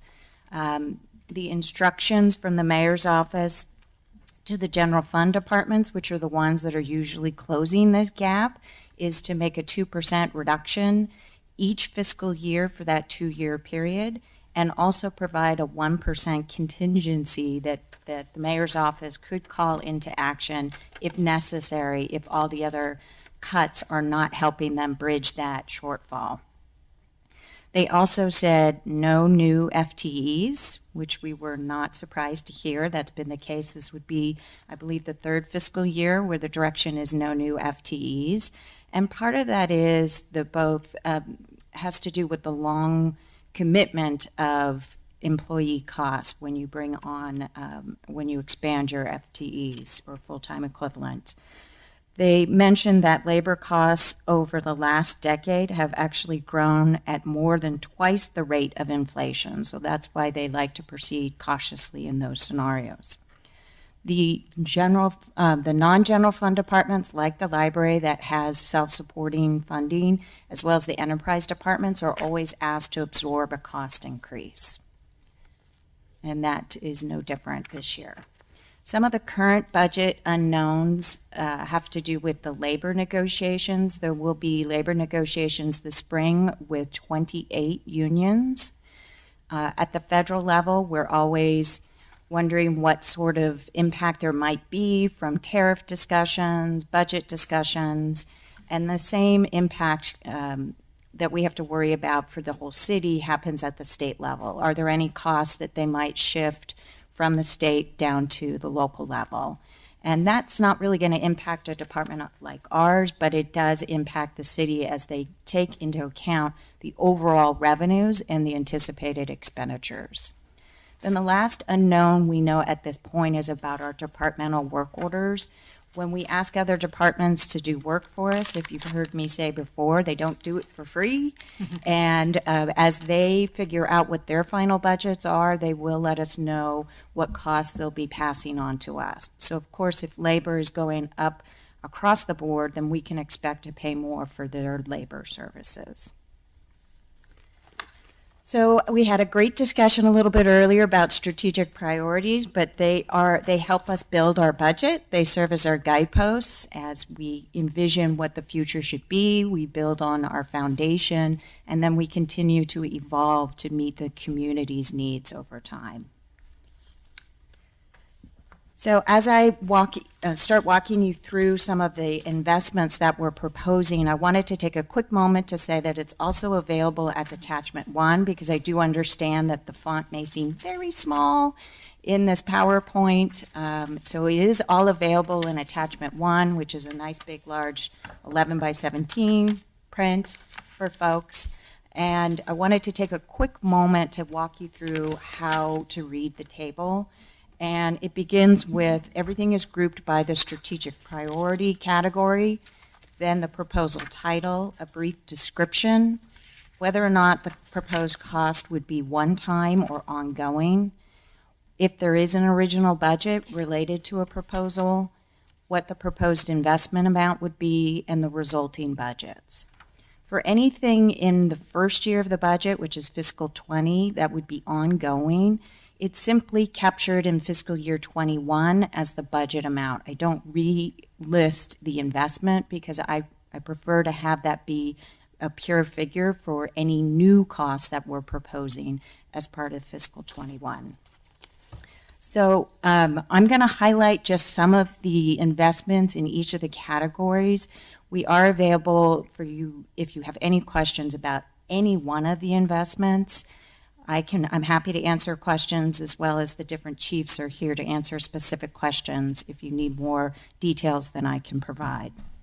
So with respect to Premier Urban Library, one of the investments I would like to call out is implementing the recommendations from the Civic Bridge.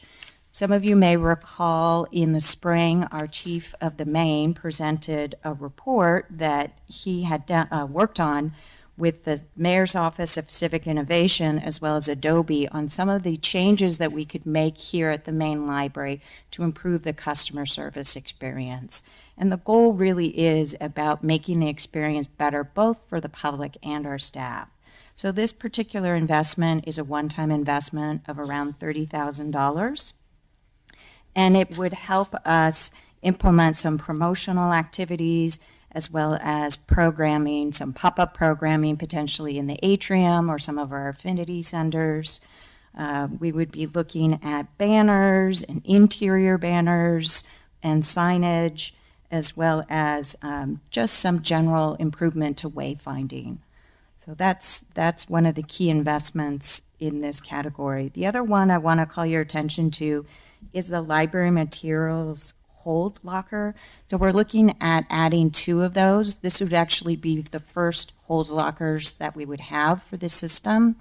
And the idea is that we would place one of them at our SF MoMA site so that we would be able to expand access opportunities for the patrons to collect up, to get materials that are put on hold. The other site that we would like to consider are some of the city SF Hope sites. There are 4 of them, so we would be working with them to identify what would be the ideal location. SF what? Hope? SF Hope, so that's the former public housing sites that are being re-envisioned and redeveloped to be mixed use and mixed income locations. Okay. And that would be a one-time investment, and then we would see eventually how that went and if there would be any interest in potentially expanding to other holds lockers in the future. For literacy and learning, I just really wanted to call your attention to that in fiscal year 20, you're not seeing any additional investments here because we actually built in that investment in the last budget cycle. So we already grew the collections budget by $1.7 million over the current year budget. And what you're seeing here are the investment proposals for fiscal year 21. One of them includes developing or enhancing our e-collections budget by another 25%, so nearly $2 million. The other investments are preparing for the Mission Branch renovation to be complete and starting to build up the opening day collection, both for adults and youth. So you would see $550,000 for adults and around $300,000 for the youth. Moving along to youth engagement, 2 key investments I wanted to call your attention to would be growing our program for youth engaged in library leadership, or YEL. We would like to increase the number of slots from 40 to 60, and what we would do for them is we provide them a $500 stipend if they complete the program that goes into a 529 college savings plan. And Michelle and her team spoke about that a couple months ago with you, and it's a very successful program. It also is a workforce development opportunity for the youth, so that is another worthwhile investment. The other investment that we want to make is in more youth programming system-wide. We're looking at upping our investment in that by $75,000 for programming related to Summer Stride, STEAM, The Mix, Tricycle Musical Fest. Those are so digital strategies. Some of the key focus in digital strategies is really about expanding our investment and also refreshing our technology. Particularly in the area of expanding our investments is the Tech Out program. What we would like to do is add 300 Chromebooks to the technology lending program. Last year, you may remember that we added 170 MiFi devices as part of the budget process for the current year. And so what this would do would be to add 300 Chromebooks to give us another avenue to help us try and bridge that digital divide with certain communities in San Francisco. And the great thing about moving to this model is that folks can figure out what do they need for them to access technology. For some folks, what all they need is the MiFi device at home. For some folks, they just need the Chromebook, and for others, it may be both. So they'll have this opportunity to figure out what they need to borrow that fits their needs. And the majority of the cost of this $190,000 proposal is for the Chromebooks themselves, with around $10,000 just to get materials in place with our collections and development folks to be able to lend out the materials. With respect to refreshment, it's time to refresh the MacBook Pros in our mix. They're reaching their end of their life cycle. And in addition to that, what we want to do is be able to provide dedicated Apple support so that we can best assist the youth that are using that site. So that would be a new cost and ongoing. And it would allow our IT staff to kind of free up their time and not be split between Apple and PCs, so that we would improve customer service. Another area of a refresh would be our storage area network. We need to build in refresh, but also a little bit of additional capacity. So next year, you'll see a large investment of around $500,000, and then a little bit of growth in fiscal 21 for storage of around another $100,000. The other key investment in refresh efforts is for AV refresh. We talked about this with you in prior budget cycles. The original vision was around $180,000 a year. We've recently completed a master plan of what we want to refresh and in what order. So what we'd like to do is kind of speed up this process and sort of front load it. So that's why you're seeing us suggest a $325,000 enhancement, so we can have all the money up front in a project, and that rather than waiting and doing just for a year, if there's capacity, we could do more than that. In the area of partnerships for excellence, one new key investment that you'll see is this idea of restroom monitors here at the main library.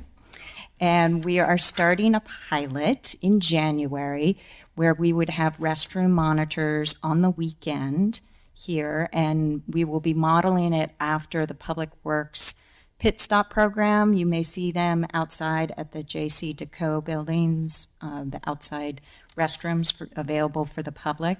So they would be stationed here at the main library on the weekends. And what we would like to do with this budget proposal is extend that into fiscal year 20 to give us more time to see how the program works. Is it better to just focus it in on the weekends, or would we ever want to consider having restroom monitors more days of the week when we're open to the public? The other item that you see here is truing up of the sheriff work order. As you heard me discuss in previous budget discussions, we were shifting the model of one deputy and one cadet to two deputies. And of course, if you're going to have two deputies, there's more cost to that. So the estimated increase in cost is around $200,000. We are in the process of just starting a conversation with the Sheriff's Department, so we'll have to firm up that number over the next couple weeks. But we do believe approximately $700,000. And the benefit of a two-deputy model is it gives more mobility to the deputy to be able to move about and respond. Whereas right now with the cadet has to be partnered with the deputy. So it kind of limits their capability. Just in general with our work orders, they're really usually established by our request, some sort of usage estimate, say for light, heat, and power, and then sometimes it's driven by a formula. So a full-time equivalent employee count sometimes is associated with some of the IT costs or HR costs. As far as organizational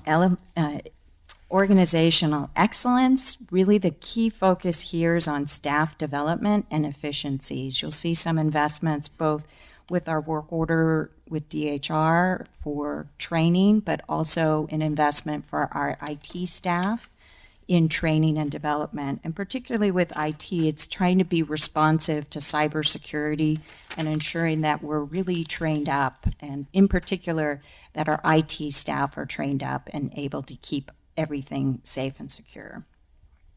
The other IT investment in this category is for an inventory system that we can automate. Right now, the system that we use is very manual, so we're looking at a system that we would be able to automate. And then also what that would do is kind of free up our staff time from the manual entry to be able to provide more direct service to either our staff or the public.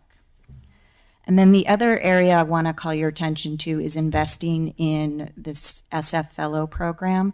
Currently, we already have one fellow that's done work for us. Traditionally, they've been housed in the facilities unit. But what we'd like to do is grow the capacity for special project work. And in this case, we would house this individual with our research and analytics unit to build up that data-driven powerhouse that we're creating. And then moving along to our facilities priorities, last budget cycle we introduced the concept of building out these proposals based on the capital planning program's 5 funding principles, as well as an additional layer having to do with urgency and importance.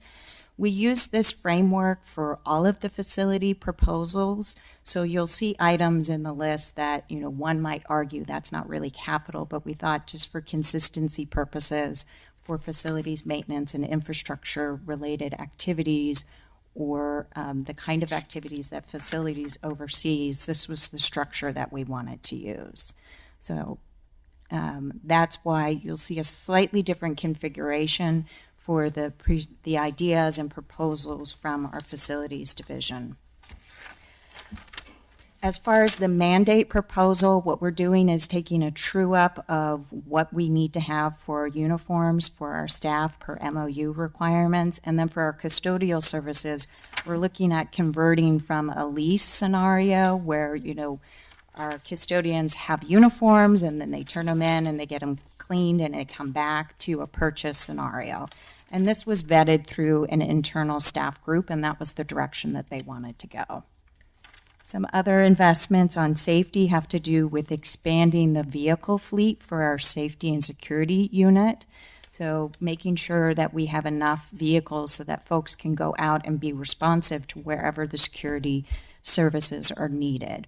Right now there are 2 in the fleet, and so this investment here of $110,000 would allow that fleet to grow to 4. Other investments would just be some general truing up of supplies for security, and then trying to get in a habit of just building in a CPI for growth to make sure that we don't get behind again. And we'll continue to monitor what the Bureau of Labor Statistics CPI figures are, so if we need to adjust that, we can do that in subsequent budget cycles.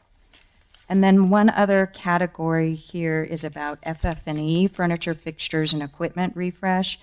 What we want to do is make sure that we're addressing our aging facility FF&E, so we're refreshing that, making sure everything is safe and in good working order, both for our staff and for the public. One special FF&E one-time investment in the next year is for our user experience furniture that will be cited here at the main library, up in magazines and newspaper. There was a whole process that the chief of the main's office and the folks in that unit worked on to identify kind of the right furniture to be able to engage with the public. And then the remaining categories for facility investments have to do with preservation and programmatic investments. As far as preservation, what we're recommending right now is starting to fund the Chinatown renovation over time. Its overall budget right now, based on the feasibility study, was $29.4 million. And what we'd like to do is take a little bit of time to fund it and identify some annual funds and some fund balance. So this proposal is to say $5 million a year over the next 2 years, or $10 million in total. And that's something that we're going to continue to examine to see if there are opportunities to fund it more quickly.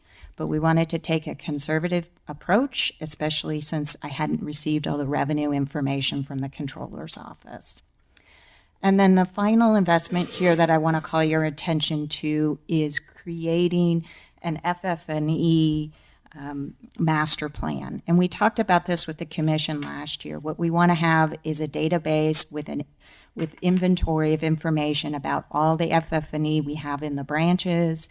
We want to know the condition, and we want to be able to project what the needs should be on an ongoing basis. We did a test case with Sunset, and so we'd like to move forward with rolling this out for the rest of the branches, and that's a cost estimate of around $300,000. So again, this will give us a database with an inventory of our FF&E and help us predict when we need to replace things. And then just a final reminder that the Mission Branch renovation was fully funded the last budget cycle for the current year. Ocean View is fully funded as a renovation at $8.5 million as part of the fiscal 20 budget in the prior cycle. This is just a summary of all of the proposals for you. So right now we're looking at, for fiscal 20, a little over $8 million of investments. And then for 21, it's nearly $8 million as well. Some of the next steps would be, again, when we issued this, we hadn't received the mayor's instructions, so I already went through that with you. But we'll come back in January with any revisions to these proposals, especially based on your input, but also as the numbers are refined in more detail. And then I'll be able to present to you the revenue information and what the resulting budgets would be and the need for any fund balance use based on all of that information. That'll be another opportunity for the commission to provide input on what you want to see and changes that you would like to make in our proposals before we approve the budget in February. So that concludes my presentation, and I'm available along with the chiefs for any questions you may have. Thank you very much, Maureen, for that very detailed presentation. I'd like to open it up to public comment.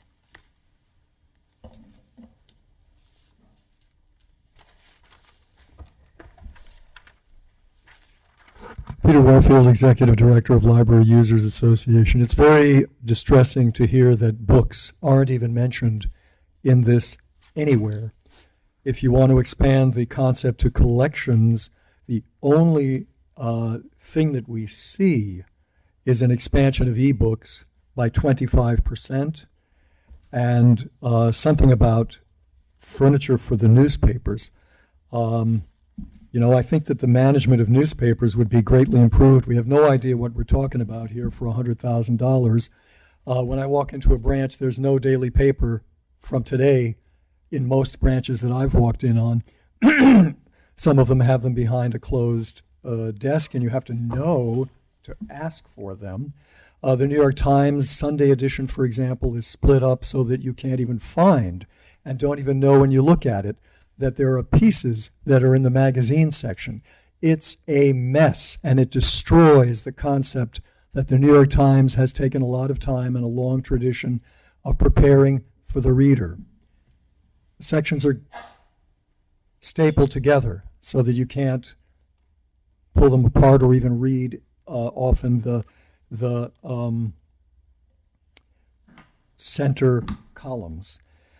I don't know what we're talking about here. There's a whole bunch of balderdash and blarney that does not explain what's going on here. $300,000 for an asset management plan for the facilities. You don't know what you've got. You have no way now of tracking what you need to replace and when. What are they doing now? Waiting till everything falls apart and then saying, oh, I need to get a new mop? I need to get new... It's preposterous. And yet these huge sums are being spent on everything but books and open hours. That was what the original Library Preservation Fund was intended to fund as a priority above all else. And there is scant mention in here about any of those priorities, and those are also priorities that people care about. With respect to books, you need to do an analysis of where the strengths and weaknesses are. I recall many years ago a retired librarian offering to help the library fill in gaps in the collection from lean years and to review where things stood and where there needed to be augmentations. Doesn't happen here, hasn't happened ever. The Library Commission and the library weren't interested then. You don't seem to be interested now. There's a whole range of problems with books and the quantity, the quality of books, whether or not they circulate and so on. There needs to be more for books, for adult collections, and for real service improvements, including more evening and weekend hours. Further public comment?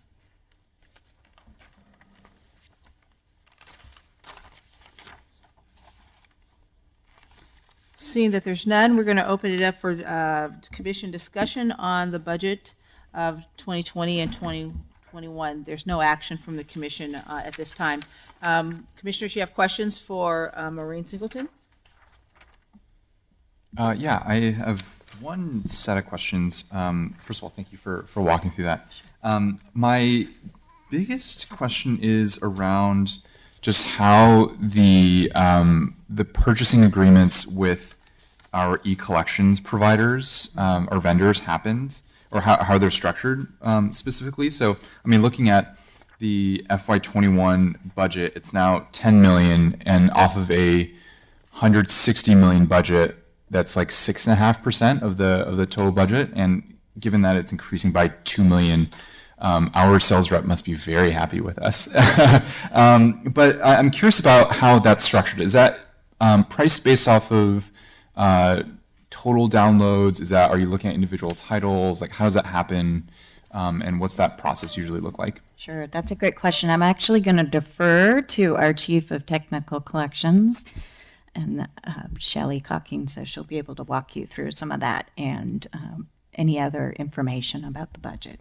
Yes, I'm Shelley Cocking. I'm the Chief of Collections and Technical Services, and it's not an easy question to answer. We have lots of different platforms, and many of them have different types of ways of charging us. So Hoopla and Canopy, it's per use. Mm-hmm. So we have a very large catalog from both of them, and only get charged if somebody decides to listen or watch something. With Overdrive and Access, it's based on what the publishers choose to do, and then that's a whole other thing where some publishers choose to lease a book, so we may only pay $9 for it, and others sell it to us permanently, but we have to pay much more than we would for a physical book, so something more along the lines of $60, and it really varies. We pay anywhere from $1.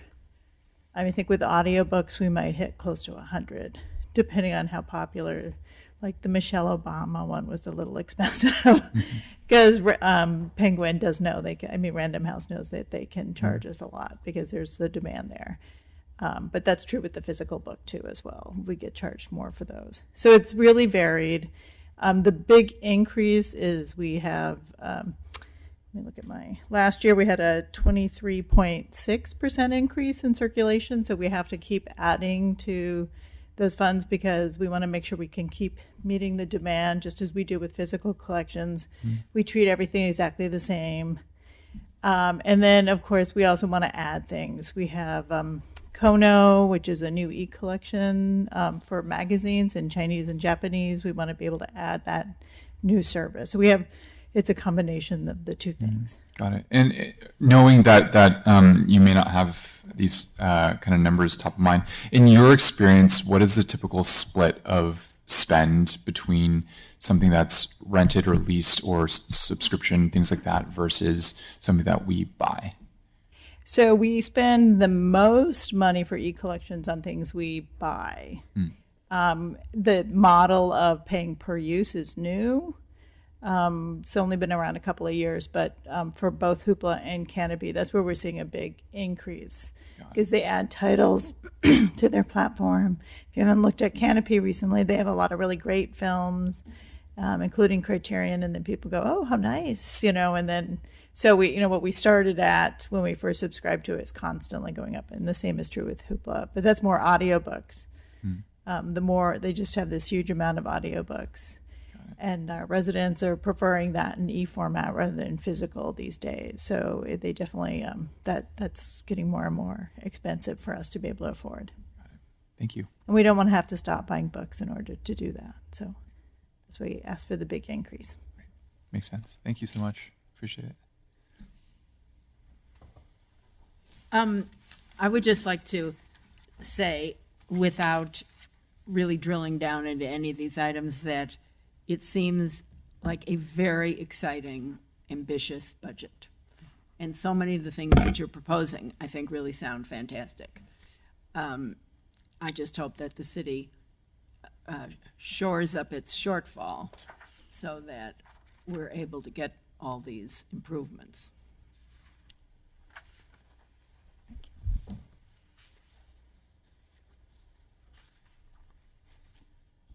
You ready, Seth? Oh, yeah, just a few questions. And I'm torn between how much I dive into it now versus a future one. So I'm just going to hit a couple of questions. Sure.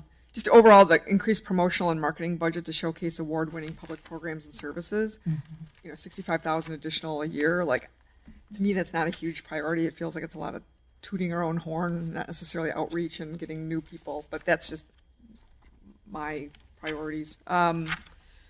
E-collection, I think that's great. I'm sad that it costs so much when something's popular. The Chromebooks, if we invest in more Chromebooks, which seem to add out to about $600 each, I just want to understand, how many do we have out right now? And we're going to add another 300? We do not have Chromebooks currently. Not at all. Not at all. So we're looking to, we piloted a laptop bundle where we had mobile hotspot bundled with a laptop. Yeah. The laptop model has proven unsuccessful, I would say. They cost too much money, and we're not able to effectively secure them sufficiently to encourage. That was my concern, is right. Yield, like stuff disappearing. Right. So with the Chromebook model, it's attractive because the price point is right. It's around $500 or $600 per piece of equipment, and we're able to brick it. So if somebody does not return it on time, it's useless to them. We can manage that equipment behind the scenes so that they have more of an incentive to bring the equipment back. This budget investment is really focused on, as Maureen said, addressing the digital divide, and we're very targeted in which communities we're looking to deploy this equipment. There is an Office of Digital Equity, and they've done some survey work in the community. They're about to issue a report, but we've seen their preliminary findings, and we know that communities of color, low-income residents, seniors have less access to desktops and laptop computers in their homes. So we're looking to deploy that equipment in specifically District 9 and District 11.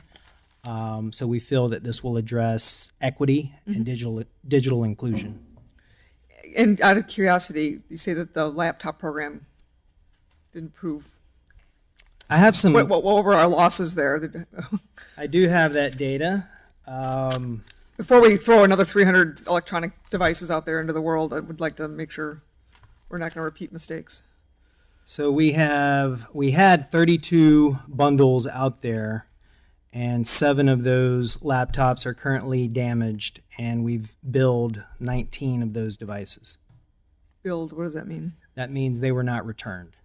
So over half were not returned. That's correct. And a quarter were damaged. That's correct. And all right, so, well, not for the budget discussion, but if we're going to invest more in these, I want to feel really secure that that's not going to happen again. I want to be good stewards of public funds here, and that does not sound like a good. You're absolutely right, and that's why we have greater confidence in the Chromebooks that we're going to be able to secure this equipment and render it useless if the equipment does not come back. But if we render it useless, we still lose the $600. It doesn't come. It's not like they're going to return it like, ooh, this doesn't. Anyway, we'll debate that one when the budget item comes up, but I've got some serious concerns about how we don't lose money again on that one. And then the Apple computer support, is that just like a service, or is that a person, or is that a contractor, or is that an FTE? What is that? Yeah, it would be a service that we would be purchasing, and I'm not sure, Michael Lang, if you want to add some more detail to that, but it's like a subscription support. yeah, it's a subscription support. Sorry, an ongoing 100K. Good evening. Yeah. Michael Lang, Chief of IT. The service is basically substituting the skill set we do not have. We're very proficient in Windows and PCs, but not with Apple. Mm-hmm. So in order to accommodate the Apple technology, we're looking for this service. Okay, thank you.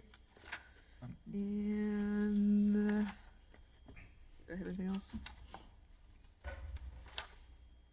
I think that's it. I mean, we had brought this up before, but the fact that we don't have a current system or inventory of our FF&E is astounding, but I'm glad we're addressing it.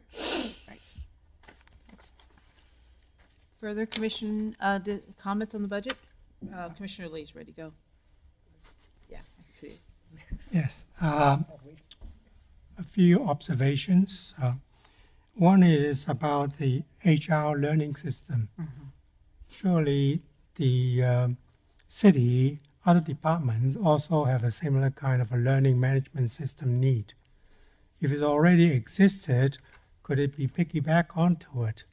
If it doesn't exist and others are doing the same, could it be such that it would not be, the city has got, 48 departments. If each one is going to get a learning management system, we've got problem. So I do not know whether that would be a part of a consideration, because otherwise, yeah. So that is one observation that I'm making. The second one, that observation that I'm making, is that somewhere that it says that one fellow to be added. So if there were going to be no FTE increase, so if there's additional one, that means somewhere else there will be a subtraction of another one, or is that a balance, or how does all these things going to work? Right. That's an excellent question. And these are, because they're project-based positions, the mayor's office might grant some exceptions. There's still a whole application process where we would say to the Department of Human Resources that runs this SF Fellow program, these are the projects that we want to do, and we would like to have 2 fellows to do that. And then they would review our proposals and determine whether or not that meets their requirement or their threshold for projects, and whether or not they would be able to get additional FTE authority in the budget as well. Yeah. The third one is really an idea. It's about FF&E. In the park system, every now and again you see people have got those benches in memorial of and so on and so forth. Is that some sort of a revenue that could be considered that way, or is just out of a question? So my understanding in the past, when we were doing the branch library improvement program, there were opportunities for donors, if they met certain thresholds, to be able to get recognition for certain FF&E. But we usually combine that as part of the capital campaign, and it wasn't something that we were considering as part of just this refresh effort. Is there anything to prevent sort of this way of having a revenue? I would want to consult with our city attorney about that and figure out what to do. We'd probably have to figure out a gift approach or work with the Friends in order to do that. I would just add that the Library Commission does have a gift policy, and we can share that with you, but it is prescriptive about naming opportunities and what the different thresholds are. Mm-hmm. That's why I quoted about the bench. Sure. You have got your FF&E, a table, have got a plaque, right. something like that. So just a thought. Thank you. I just want to thank Maureen for not only preparing the budget for us, but also having to deal with the city librarian search. So I appreciate your presentations tonight. Thank you. I have a question just in regard to the facilities maintenance and infrastructure. It has to do with, the renovation budgets that we have. To what extent are you expecting or planning, Maureen, for the scenarios of just the costs increasing to have to do with anything with the building process, and how that might impact any of these projects and on the budget ultimately? Right. So when we worked with the Department of Public Works to come up with those estimates, they were building in escalation factors as well as contingencies. And it is something that we want to continue to monitor, because we could be at risk of those amounts not being enough. And especially as the market is tight. So we're going to, as we move forward on different capital projects that are already in the budget and moving forward, for example, some of the shelving work at our 750 Brannan site, we're taking a look at how those are coming in. How many respondents are we getting to the bid process? How close are they to budget? And we're also paying attention what happens to other capital projects that are out there. So we'll definitely be looking at that. For me, it's more of a concern with Chinatown, because that would be further out, just as far as being able to fund it, but also just as far as capacity to take on so many capital projects at once, not just for the library, but also for Public Works. So we will definitely be reviewing and staying on top of that. Keeping an eye on that. Yep. Okay. I have one more question. I guess under the facilities management, I love the idea of the attendance in the bathrooms. Why only on the weekends? Is it worse on the weekends? Well, I'm going to turn that over to Tom, because this pilot idea is his proposal. Yeah, thank you. We're so I'm waiting Tom for the Fortin. question. Yeah, actually, I think it's a great question. So my name is Tom Fortin, Chief of the Main Library. Maureen had mentioned also there was the budget proposal that was related to the Civic Bridge project, which we did with the Mayor's Office on Civic Innovation. And essentially that part of the request is for marketing materials to market the Main better. But the number one recommendation that came out of the Civic Bridge was restroom attendance. I think too often people might come to the Main on a semi-regular basis and witness something in the restrooms that either through word of mouth or they share with their friends and the other community members, and they hear that the Main is not a safe place to go.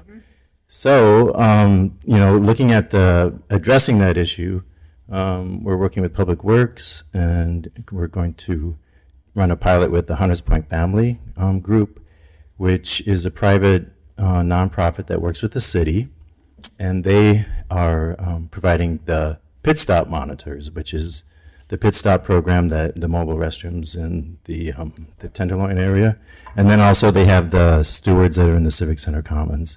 So it's perfect for us because their workforce has this experience. It's in their job description. We can bring it to the Main. And to get to your point on the weekends, because it's a pilot, we want to test it on a limited basis in case it doesn't work. And from my perspective and for the perspective of the staff at the Main Library, probably the casual user might be coming to the library on the weekends. And they might be coming to a special program, special event, family time at the library. So we want to maximize the pilot program by providing the best experience on the weekends.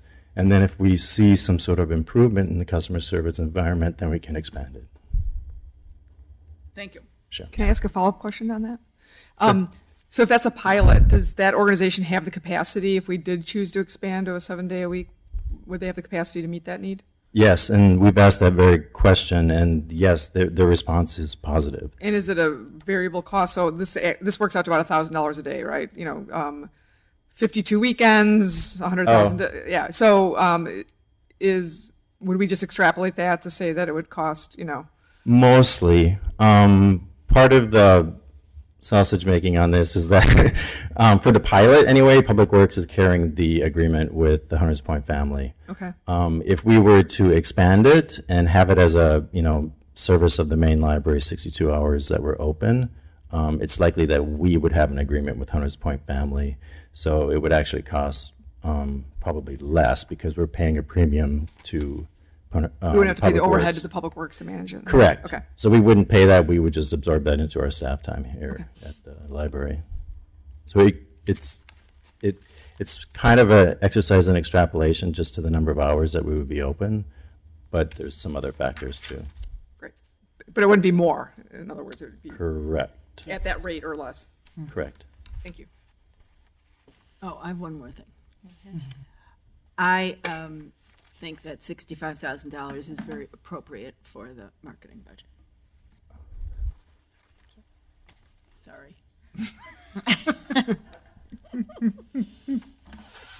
Any further discussion among the commissioners? So I look forward to coming back in January. So if you have more questions or comments, I'm happy to take them now or in January as you've had more opportunity to look through the details of the proposals provided today. Thank you. Thank you so much, Maureen. So we're going to move on to item number 4 of our agenda this evening is the City Librarian's Report, in which the City Librarian will give us a report on recent library activities and make announcements. Thank you, President Wardell.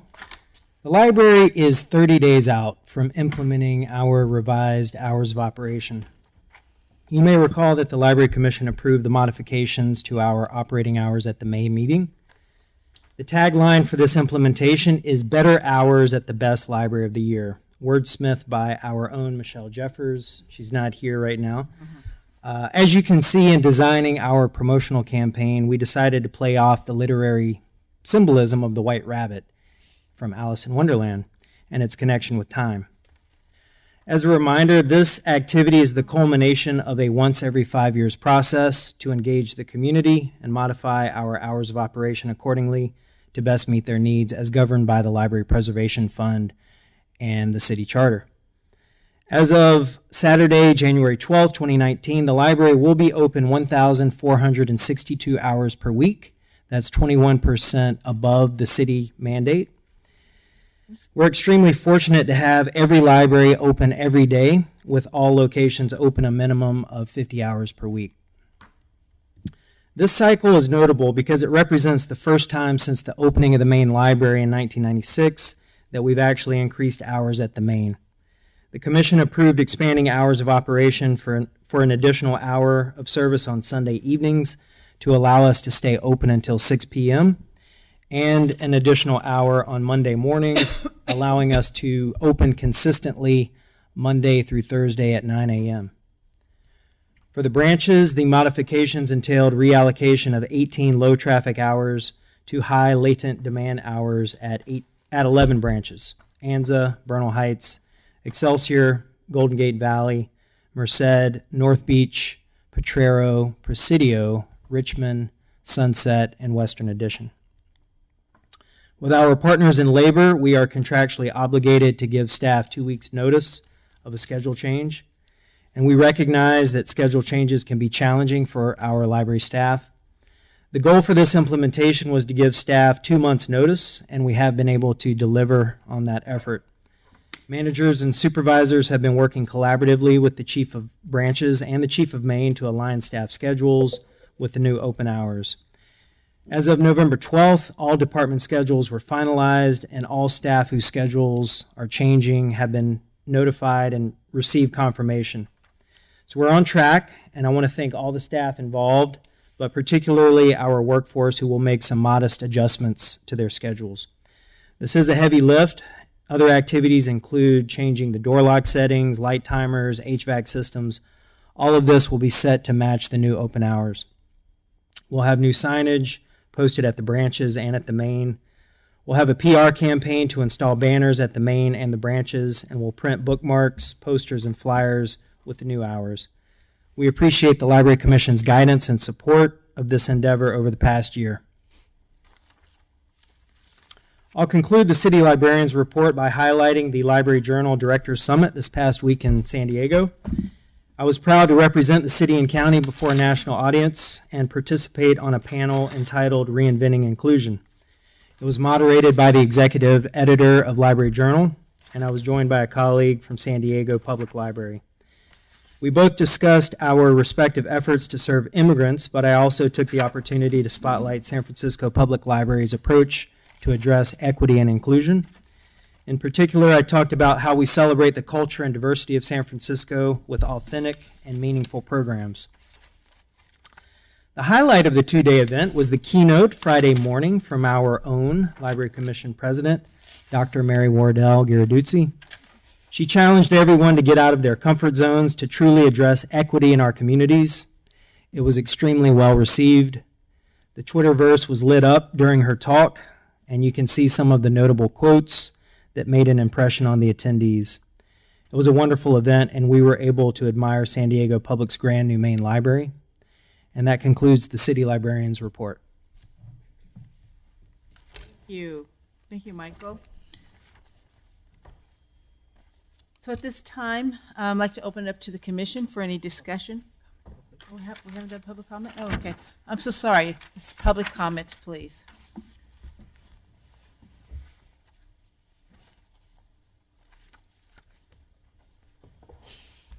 Peter Warfield, Executive Director of Library Users Association. It's really, really sad day when PR bests reality. And that seems to be what you've got a lot of here, and certainly with the so-called better hours. You spent a lot of money getting a company to do surveys of the public. And they found the same thing that has been found over and over again over time. People want more evenings and weekends. So what do? You continue the trick you tried to play on the public some 5 years ago when you wanted to reduce every single evening 9 o'clock closure and make it 8 o'clock. And in a very few cases eliminate it, as well as eliminating some weekend mornings. We fought that and successfully so got almost all the evenings restored as well as some weekend mornings. Well, now you're at it again, and now here's the implementation. The only thing you have done here with evenings, and I consider 6 o'clock and later an evening, you have done nothing for evenings that the patrons have said they wanted overwhelmingly, but instead have cut 15 hours from 11 locations, all of those hours that I'm counting, cutting evening hours, the hours open after 6. So you have, for example, in the case of Sunset, every single evening that closes at 9 o'clock, 3 evenings, Tuesday, Wednesday, and Thursday, will now close at 8. In various peregrinations, I found, for example, that could cause some serious programming problems as well as access problems for patrons. Why programming? At one branch, they had to have an early showing of a long movie to start at 5:30 so that they could clear out by an hour before closing 8 o'clock. Well, if you have an evening program and your library is closing at 8 o'clock and you want to close the program at 7, what are you going to do for the public? The working people, the students, all those people that are otherwise occupied during the day don't get a real evening program, not even the possibility of it. This is a real scam and an outrage against the public. Now, you have done a few additions. The main library is fine. 5 to 6 is an afternoon. Morning, Monday, that's fine. The first time in 22 years when you've had all those decades of money for more books and hours as a priority. This is outrageous, and it should be the opposite, more evenings and more weekends even than you've got. Thank you. Further public comment?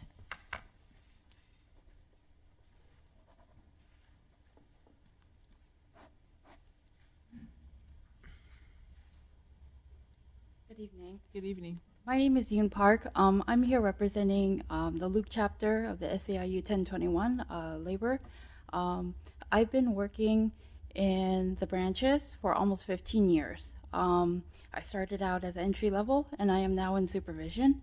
I do want to thank the Library Commission for taking into consideration the amount of work that it takes to keep hours open, either early or late, and adjusting.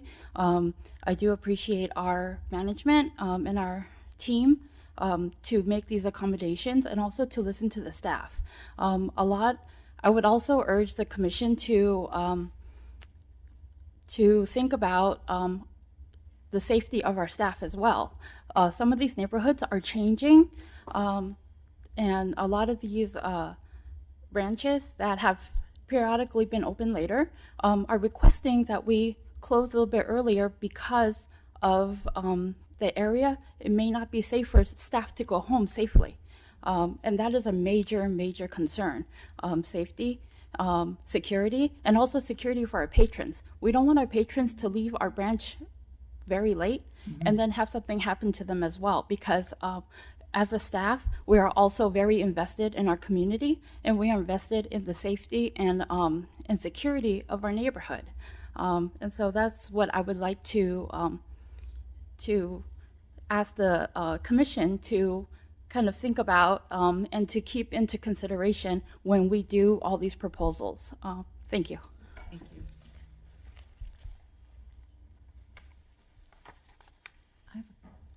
Further public comment? So I'd like to invite my fellow commissioners to discuss the items that are before us through the City Librarian's report.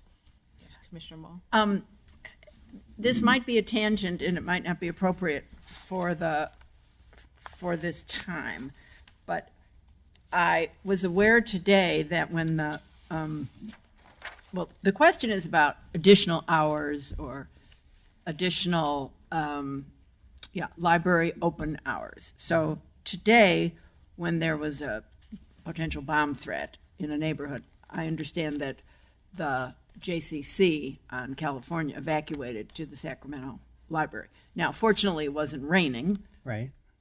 And fortunately, nothing happened, and it was during the day and all that. But if the libraries are used for sort of city safety things, how does that impact, or who decides, like, that this is a center that's being used for that kind of a thing? And then what would happen if the library today had been a potential target for a threat? But if you don't want to talk about that now, that's okay. Well, that's not in our City Librarian report. I know, I was stretching the point. Okay. I know that. I'm willing to answer it if that. Is it related? I guess it's related to the, if we want to make it a stretch for as it relates to the hours. Hours. Okay, it's an hour related question. Right. Absolutely. I mean, as it pertains to hours of operation, the Presidio branch was open. I think it's a stretch. Okay. If you want to talk about that kind of Agendize it for the next one. Okay. Yeah. Okay. Use I'd of like to libraries suggest as it's on the two agenda locations. Thank you. Okay. Any commissioner discussion on the City Librarian's report? I just want to thank President Wardell and City Librarian Lambert for representing us. And I understand that you were, it was very favorable. I saw some of the comments, and we appreciate that you guys are keeping us number one in everyone's mind. So thank you. Thank you. Thank you, Teresa.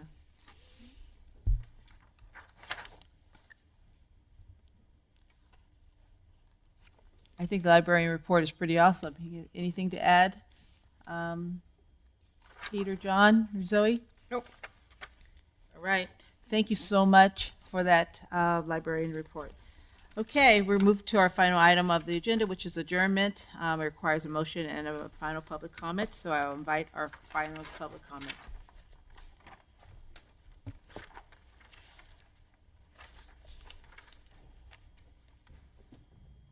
Peter Warfield, Executive Director of Library Users Association. As I've said before, I think you're shirking your duty if you do not insist before adjournment that you put on the agenda, as you have had before and as others and other bodies routinely do, and that is at the end of the meeting, have an item for a mention and discussion briefly of what commissioners would like to see on future agendas. So, for example, things have come up here that were not on the agenda, but that would be very valuable, and I particularly appreciate the questions that Commissioner Zoe Dunning asked. So, for example, let's hear more about the apparent flop of the laptop lending program. That's very important. We have never heard anything about that, any evaluation. And in general, I would like to see evaluations of library initiatives and library ongoing programs. What is the record of the laptop lending program? What is the record of the teen sections? As far as I can tell, all of the teen sections in many branches are the Sahara Desert, almost unpopulated. What is the success of the big initiative that was going through with all of the renovations and new buildings? And that was to have community rooms. How much are those used? How valuable are those? What is their use? How well do they function in terms of design or in usefulness generally? Those are just a few things that would grow out of a meeting like this and questions that have been asked. And if you had that item, you could say, let's have a discussion about this program or that program or overall successes and possibilities for improvements. Whatever it is you'd like to put on a future agenda, that would be open for you, and it would be your opportunity to represent the city from your particular perspective, experience, expertise. Not to do that, I think, is to silence yourselves as commissioners and to silence those you represent. It would also provide an opportunity for the public to say, great, that's a great idea. Maybe you'd also like to include this or consider that. Or maybe you might have left something out that would be useful as a corollary or additionally, or you haven't mentioned. It's not a big controversial thing. It doesn't have to take a lot of time. It should be on every agenda, and you shouldn't adjourn without insisting on having that item. Thank you. Thank you. Any further comment? Public comment? Seeing that there's none, is there any final discussion items for the commissioners? Okay. Is there a motion to adjourn? I make a motion. So moved. And can I get a second? Second. All those in favor to adjourn this meeting, say aye. Aye. All those opposed.